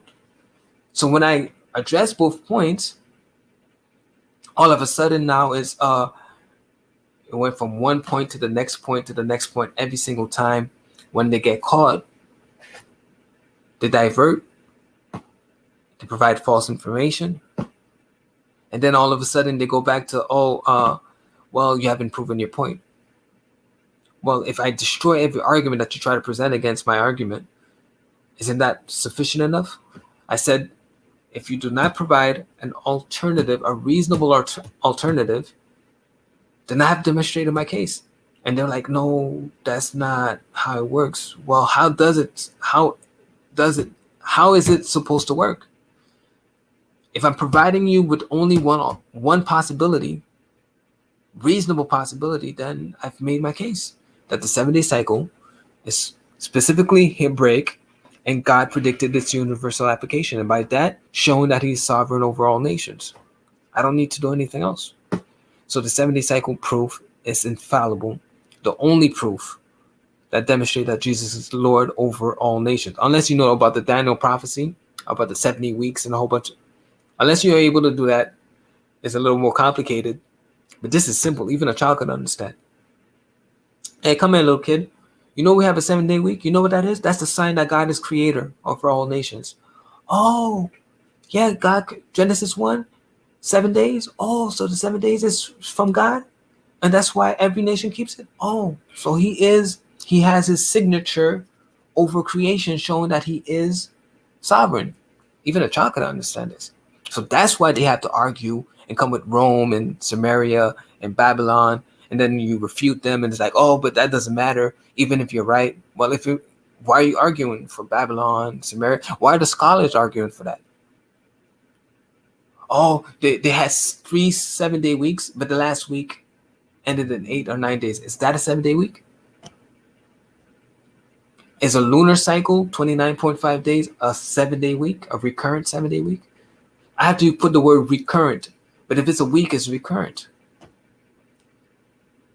So why are the scholars lying to you? Because they understand. Why are they suppressing this information? Because they understand. How many people know this information? Not a lot. I don't know anybody else on the internet arguing from this point. Now, Terry, they would claim, people would claim, well, your argument is not popular, so it's not from God. No. I don't have to argue the 7-day cycle to prove God. God has left enough evidence in this world to prove that he is God. This proof is the nail in the coffin against all the skeptics. That's acting as if they're skeptics. I will repeat, there is no such thing as a skeptic once they face my argument. If you had a claim to being skeptical in the past, once you've met me, it's game over. And you see that every single time. Know how a person loses an argument: by providing false information, by diverting, and by going all over the place, and by being desperate. When you go all over the place, it's because you're desperate. When you're providing false information and that says substantiate your claim and you can't, that's because you're desperate. And why are you desperate? Because you know the implications of my argument. Because if I'm right, I am, then you are under the sovereignty of my Lord and Savior Jesus Christ. You can't argue against that. You cannot maneuver away from this reality. It is your reality. So this is the reason why I say I have never met a skeptic once they have been encountered or faced with this argument. Never met a skeptic after that. All I see is desperation, trying to avoid reality. But do people need this argument for them to know? No. This is only proof that you guys are acting. You're not a skeptic. You believe in God, but you're looking for excuses. And God has sent me to bring down the pride of your confidence. Proverbs 21:22. A wise man scales the city of the mighty, the arguments, and brings down the strength of their confidence. I'm here to bring down the strength of your confidence. Once I have provided you with this information, it's game over. The 7-day cycle proof is a game over. At least 1 million people. I went on different channels, different atheist, Muslim channels, and my argument is amongst the most popular on their channels, respective channels. They know my argument. At least 1 million people, we'll say almost close to 1 million people know this argument. None of them have an excuse. None of them. Now, does everybody need this type of argument to be a believer? No. I was a believer before I ever knew about the 7-day cycle proof. I had my experience with God. People have their experience with God way before they ever had proof that they can show you or demonstrate to you. I had that experience. But when I'm around, how can I say, when I'm in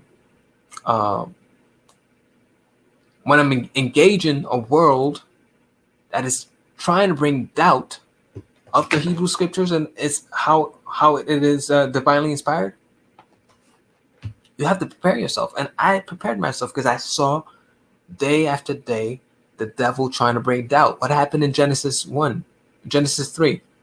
Doubt.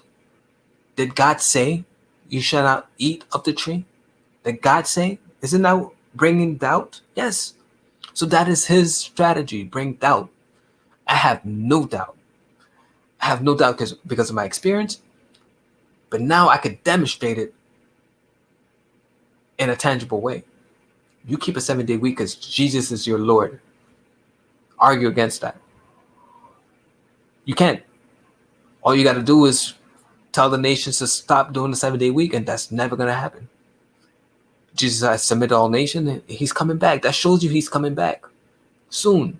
Because he said in Isaiah 66, from Sabbath to Sabbath, all nation, all flesh will come to worship me. So once all nation has been submitted, we know we're the last generation. So I hope you understand that I keep finessing the point. They keep trying to avoid the reality of my presentation. I have multiple videos. You've seen even demon manifestation in certain people once they're confronted with this information. You've seen it. It's there. I put emphasis on certain things. The Sabbath Challenge series is a series where I love that series. Why? Because it exposes their desperation, their willingness to avoid reality. It's always the same result. Every single time. They go from one argument, they get caught, they go to the next argument, they get caught, they go to the third argument, and then they get agitated and they talk over you, and then it's always the same thing. So make it clear again.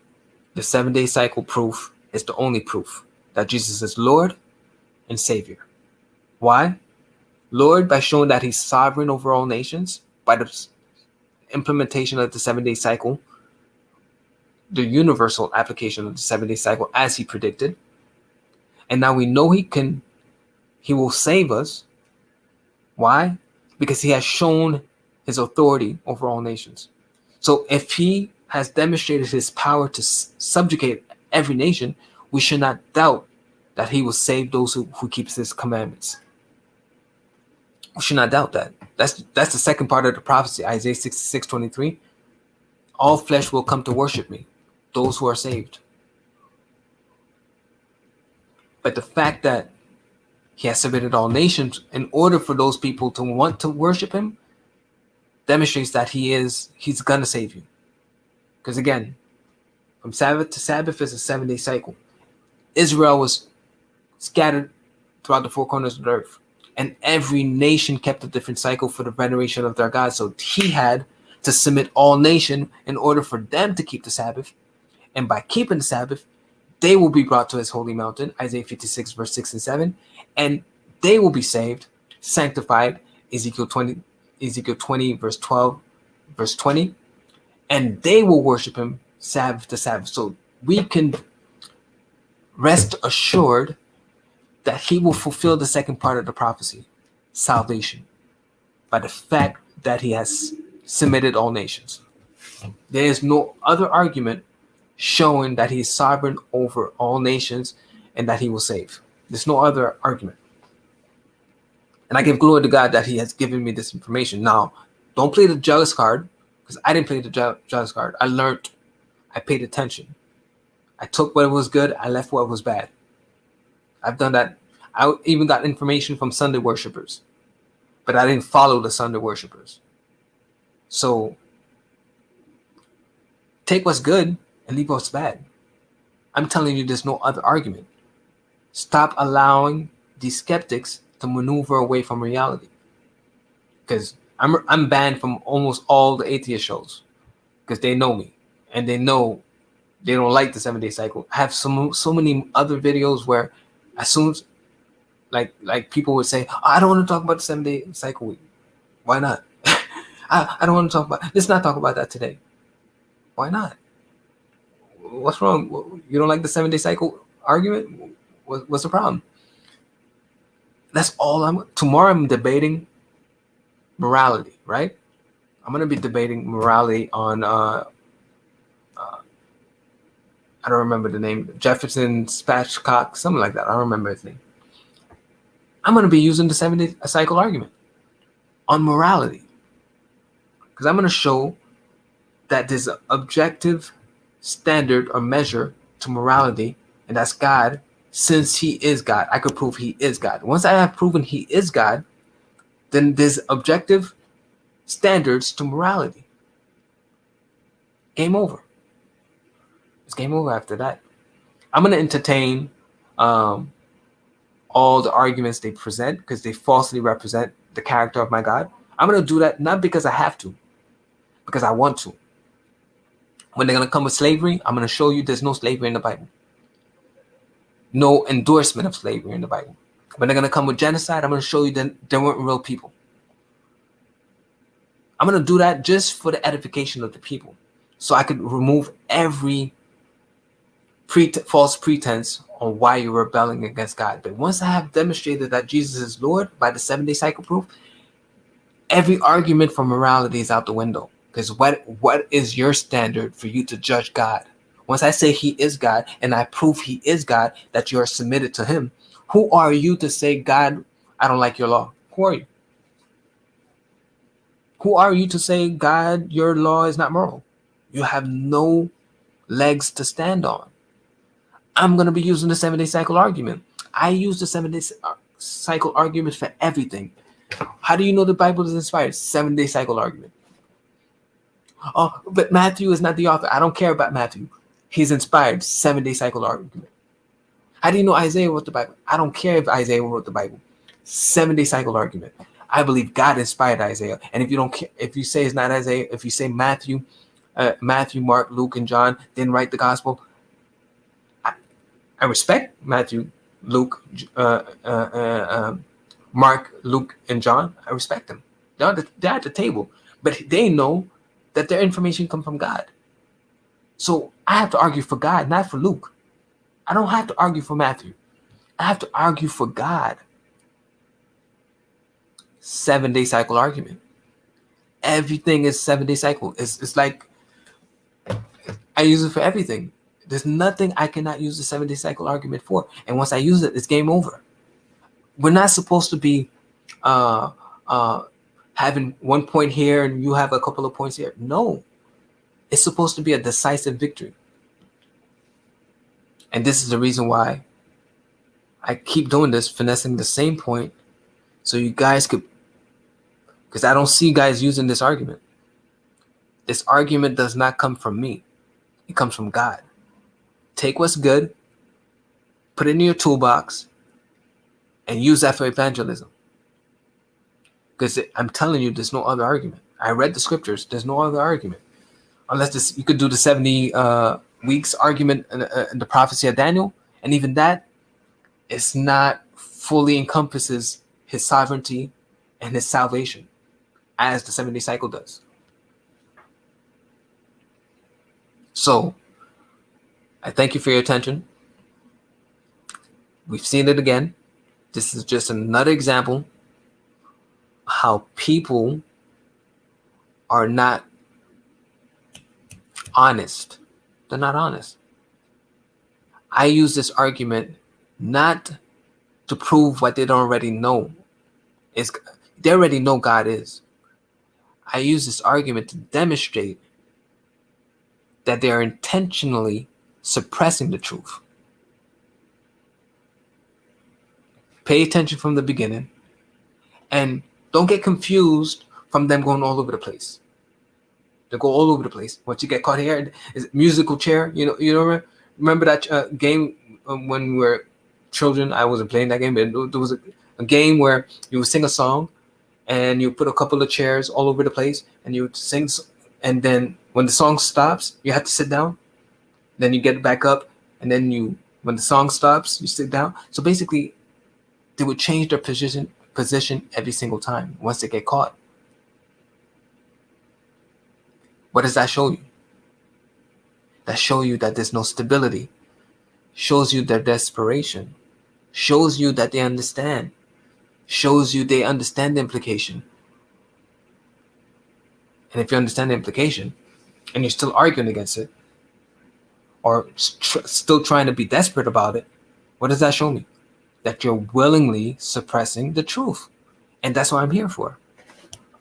I'm here to expose the lies and to show that there's no sincerity in this world. the 7-day cycle is the litmus test to demonstrate who's real and who's fake. And we already know the world is fake. Everything in this world is fake. Every so-called story, every so-called narrative to try to justify why they're in rebellion against God, all of that is fake. All of it. Oh, my parents did this, oh, did that. All lies. If you've lived it, if you've seen it, because they all come towards you with their stories. And you look in their eyes and you look in their soul and you see no sincerity of nothing. Nothing is true. Nothing they're saying is true. You see a whole bunch of hypocrisy. If somebody gave me the proof, I would. You saw one of my latest video, right? With this woman, she thought she would have the advantage over me. An atheist woman. What she say? I'm an agnostic atheist, whatever that means. Agnostic atheist. What does that mean? I don't know. But if you show me the proof, oh, you got the proof, and you don't want to talk about the proof. Me, this is what she said. I'm an agnostic atheist. I'm willing to change my mind depending on the evidence. I gave her the evidence. She didn't say a word. All she was like astonished, like, okay. And she didn't say a word after that. Did she become a Christian? No. And you know what I noticed? A couple of weeks later, I go to her channel. I challenge her again. She gets desperate again, try to argue. It doesn't work out for her. Doesn't work out for her. And then I see under her channel, there's a whole bunch of demonic signs, like a whole bunch of demonic stuff, like a whole bunch of demonic symbols on their channel. So I'm like, okay, you don't believe in God, but you believe in demons? You believe in Satan? You're an atheist, but you have all these demonic, which is clearly satanic symbols. So you don't believe in God. Nothing is sincere. There's no sincerity with these people. All they're looking for is excuses. They love, and I had a Sunday worshiper Christian. He tried to argue against my point, and I had to explain to him that he doesn't understand that Israel was scattered throughout the four corners of the earth. How can you be a Christian and not know this? Even a 5-year-old knows this. In Sabbath school, a 5-year-old would know this information. So how did you not know this? Because my argument is based on God had to submit the nations so that Israel, who are scattered among the nations, to keep his Sabbath, God had to submit those nations to a 7-day cycle. So how am I supposed to entertain a Sunday worshiping so-called Christian who does not understand that Israel was scattered throughout the nations? But he wants to argue against my point. He wants to show, he said in his one of his messages, I want to play the devil's advocate. Why would you want to do that? But anyways, and you want to argue against my point. Why? Jealousy. Because when these so-called Christian Sunday worshipers, they go and present arguments, it's not conclusive. And some of them are so weak. It doesn't, not only it's not conclusive, let's say your argument is somehow strong, it's not enough. Your argument is supposed to be infallible. If God is inspiring you, they should not have a response. And if they do respond, they're only making themselves look foolish. And that's what you saw in this video for the last, we'll say, 2 hours and 50 minutes. That's all you saw. Break it down from every point trying to be made. I repeated myself a lot, but break it down and you'll see every single time their desperation and every false information. I would point it out like this is a fault, and that I would challenge them. I could have done it different ways, but I said, you know what? I'm going to let them entertain and paint the picture. And I'm going to say, okay, so this is what you're saying? Example. Rome, the 7-day cycle came from Rome, right? That's one of the arguments that was presented tonight. I said, okay. So you're saying Rome who kept the 8-day cycle for their gods, cultural, religious practices, all of a sudden said, let's abandon our own religious, cultural practices and let's take what the Hebrews are doing. This is the picture they're trying to draw for us. And this is supposed to be logical. This is supposed to be reasonable. That a nation, went against their own cultural and religious practices willingly. They did it willingly. So not only I showed how ridiculous it is, then I said, give me an example where that ever happened in history. Oh, I don't have to. You don't have to. Yes, you have to. It is incumbent on you now to show me this type of thing could happen. But he couldn't. So what did that show you? That he made an argument that he could not substantiate, a foolish argument, but he's so desperate, he would hold on to this foolish argument. And then I said, okay, you know what? I'm going to show you how real foolish, because I already showed you it's foolish. Now I'm going to ask you to provide me some evidence to support your foolish statement. He can't do it. Why? Because it's foolish. Of course, it's a rhetorical. I know you cannot substantiate that. So that's the reason why I'm asking for evidence. You can't provide the evidence. So why did he make that argument? Knowing that it is foolish to make that argument. If he didn't know, I said in the beginning, don't you know Rome kept the 8-day cycle? Now you know that. Tell me why Rome would take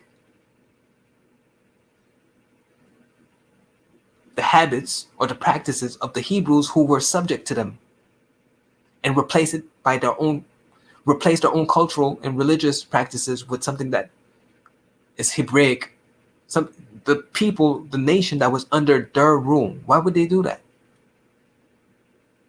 He still argued for the point. And then he added information about Samaria, 3,500 years. What does Samaria have to do with Rome adopting a 7-day cycle in the 1st century AD? I'm trying to explain to these people, like, you're making a picture, you're just talking just to talk. Like, what are you talking about? Samaria, Rome, 3,500 years separating both of them. Rome adopts the 7-day cycle in the 1st century. Why are they linked? I did that. He still tried to argue for it. Then I said, okay, you know what? Let's go a little deeper to show how more. I'm just showing you how foolish it is, right? I already showed you it's foolish. What's the link? No link. I don't have to show you the link. I don't have to show. Then he tried to put me on a hot seat, but show me the link. Show me. No. I'm testing your claim now, because you're the one who came with this argument against my claim. And then you're always misrepresenting my statements. There's no problem. Okay, so let me show you again how foolish this is. So you can show me a link between Samaria and Rome. Now show me the link between Rome keeping the 8-day cycle and Samaria keeping a lunar cycle. You understand the headache?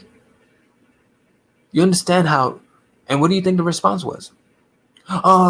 Agitation, diversion. It's always the same result. Anyone who argues against the 7-day cycle proof makes a fool out of themselves. Glory to Jesus Christ. It's predicted, it's promised. Proverbs 21:22. A wise man scales the city of the mighty, their arguments, their claims, their so-called scholars and their claims, scales the city and brings down the strength of their confidence. You're not supposed to be confident when you're addressing a wise person. You're not supposed to be confident. You argue against God, you're supposed to be submitting. You're supposed to be looking stupid. And I mean that with all due respect. I didn't tell you to be stupid. I didn't send you to be stupid. I didn't send you to go to war against God. So, again, 7-day cycle, infallible. The day somebody can argue against it, I will become an atheist. I haven't become an atheist yet. I've debated multiple people. Tomorrow I'm going to be debating Monsieur Canadian Atheist. He's going to try to argue morality. And I'm going to be using the 7-day cycle proof. And he's going to choke. And he's going to divert. And he's going to make a fool out of himself. This is expected. This is not something that, look at me, I'm a hero. No. Winning is expected from anybody who is on God's side. It's expected. I'm not smarter than these people. These people are probably smarter in the, like, if about a whole bunch of things that I don't care about. Like they probably know the solar system and this, that, and third. No problem. You can have that. But when it comes to reality and the truth that dominates this reality, the word of God, no man can teach me. No man can make me look lower than them. And I'm being nice with these people because I can make fun of a lot of things that was said today. But I allowed them to speak so that they could paint the picture and I could expose it in front of everybody so they could understand this is what they're saying right now. And that's why a lot of times they were interrupting me. They said I was interrupting. I interrupted sometimes when they were saying things that was insane. Desperation. But for the most part, when they find themselves cornered, they fight, they do everything to try to avoid the fact they got caught. And what is that? Pride. That's pride. They say I'm prideful. No. Because I know where my blessings come from. I know where my argument came from. It came from above. So the glory belongs to him. Arguing against God only makes me look better. You're making me look better than I really am. Why? Because you're arguing against God. Why? I'm expected to win every single time. Because you want to argue against God. You're the one who made yourself in a losing team. You put yourself in a losing situation. It's not because I'm special. Come accept God and we have nothing to argue about.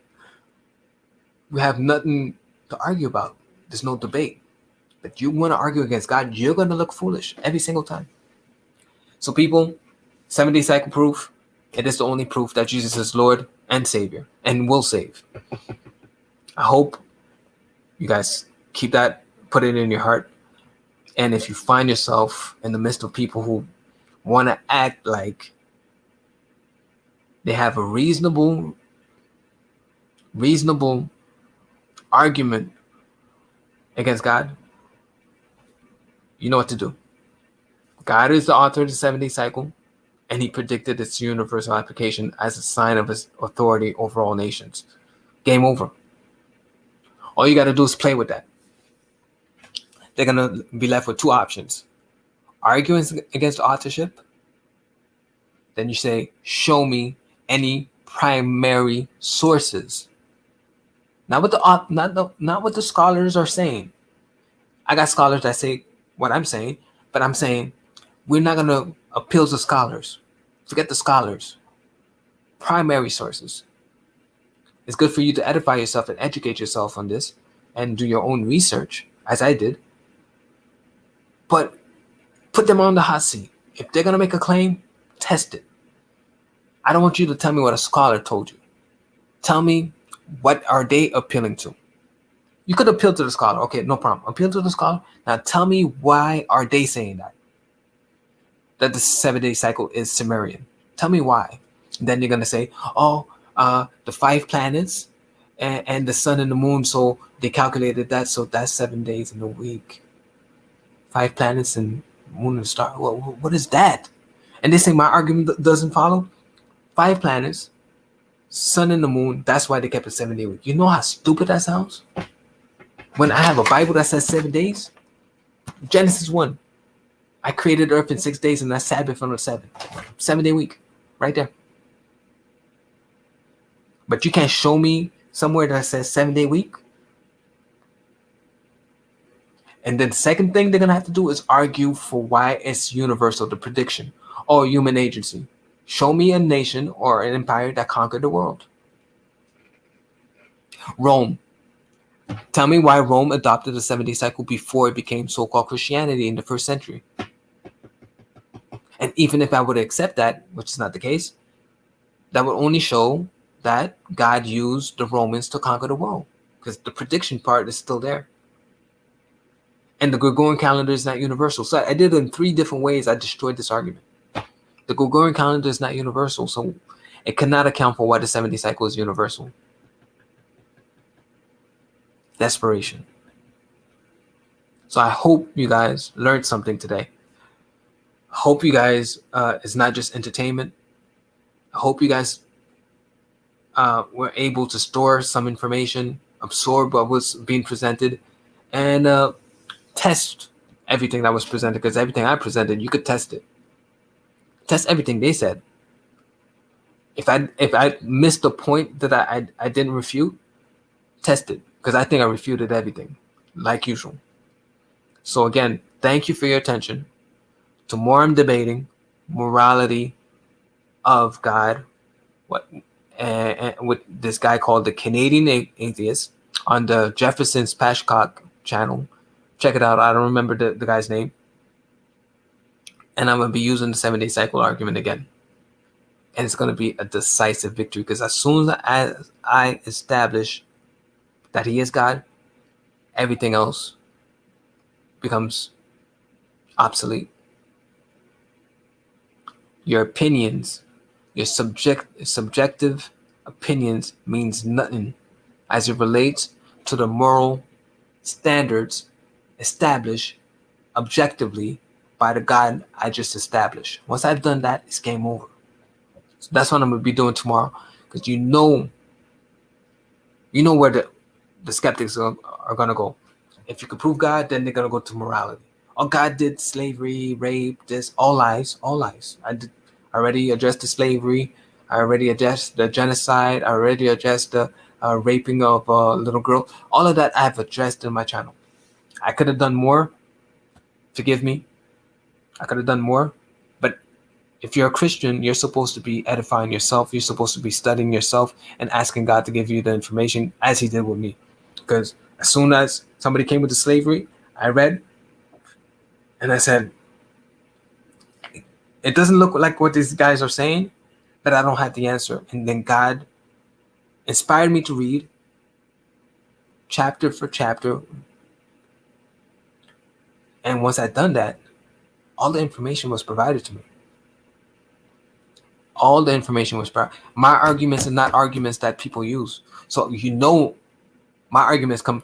What you can say is my argument doesn't come from anything you heard in this world. So I didn't get my arguments from men, because my arguments are like exclusive to me. I have never heard nobody make my argument. I never heard nobody use the 70 cycle as an argument. I never heard somebody use the sun analogy to describe the operational relationship between 3 persons of the Godhead. I never heard nobody use the argument of God has to enter his creation in order for him to be creator, so arguing against Allah and the Muslim God. Because if you have no link between the cause and the effect, the creator to creation, then you cannot say he is the creator. These are arguments that came from God. I didn't get the argument for slavery, so-called slavery. The Sabbath was used as a means by which to incorporate the servants, those who willingly give themselves as servants, for them to be incorporated in Israel by the keeping of the law, so that they will be strengthened by the Israel, so that they can become a member of Israel. They will become Hebrew, willingly giving themselves as servant. Nobody makes these arguments. The scholars don't make these arguments. They would say, "Oh, yes, there was slavery, but it was like come see, come sa." They're conceding that God had slavery. How can you say that? How can you follow a God that allows slavery? No, my argument, my position is unique to me, and people like me. But the people like me, I don't see them. I don't see them. They're in the wilderness somewhere else doing some different work. And glory to God for that, because God has chosen his children to do specific things in specific places and at specific times. I have no problems with that. But while we're doing this, you're learning, exchanging getting information, take it, and give it information. I took information, but not the information that led me to these arguments. Well, I learned about the 7-day cycle, the Sabbath, from being brought up in an Adventist church. So God brought me there. So I took the information in the Adventist church. I don't consider myself Adventist, but the Sabbath I kept. And the Sabbath is the reason why I have this argument now. But the Adventists don't argue the same way I argue the 7-day cycle. But I did take the Sabbath that they taught me by the grace of God. God allowed that to happen. God led me into the Adventist church, but not to become an Adventist, but to understand the truth about the Sabbath and many other things. And I took that. I kept that. I stored that in the treasure of my heart. And then I built on that. Same thing for you. If you're a Christian, same thing for you. Build on that. There's no jealousy. There's no pride. Take the argument and use it as you see fit. Thank you again. I see you guys the next time. And may Jesus bless all those who actually consider the information that was provided today and who are seeking for the truth. Take care.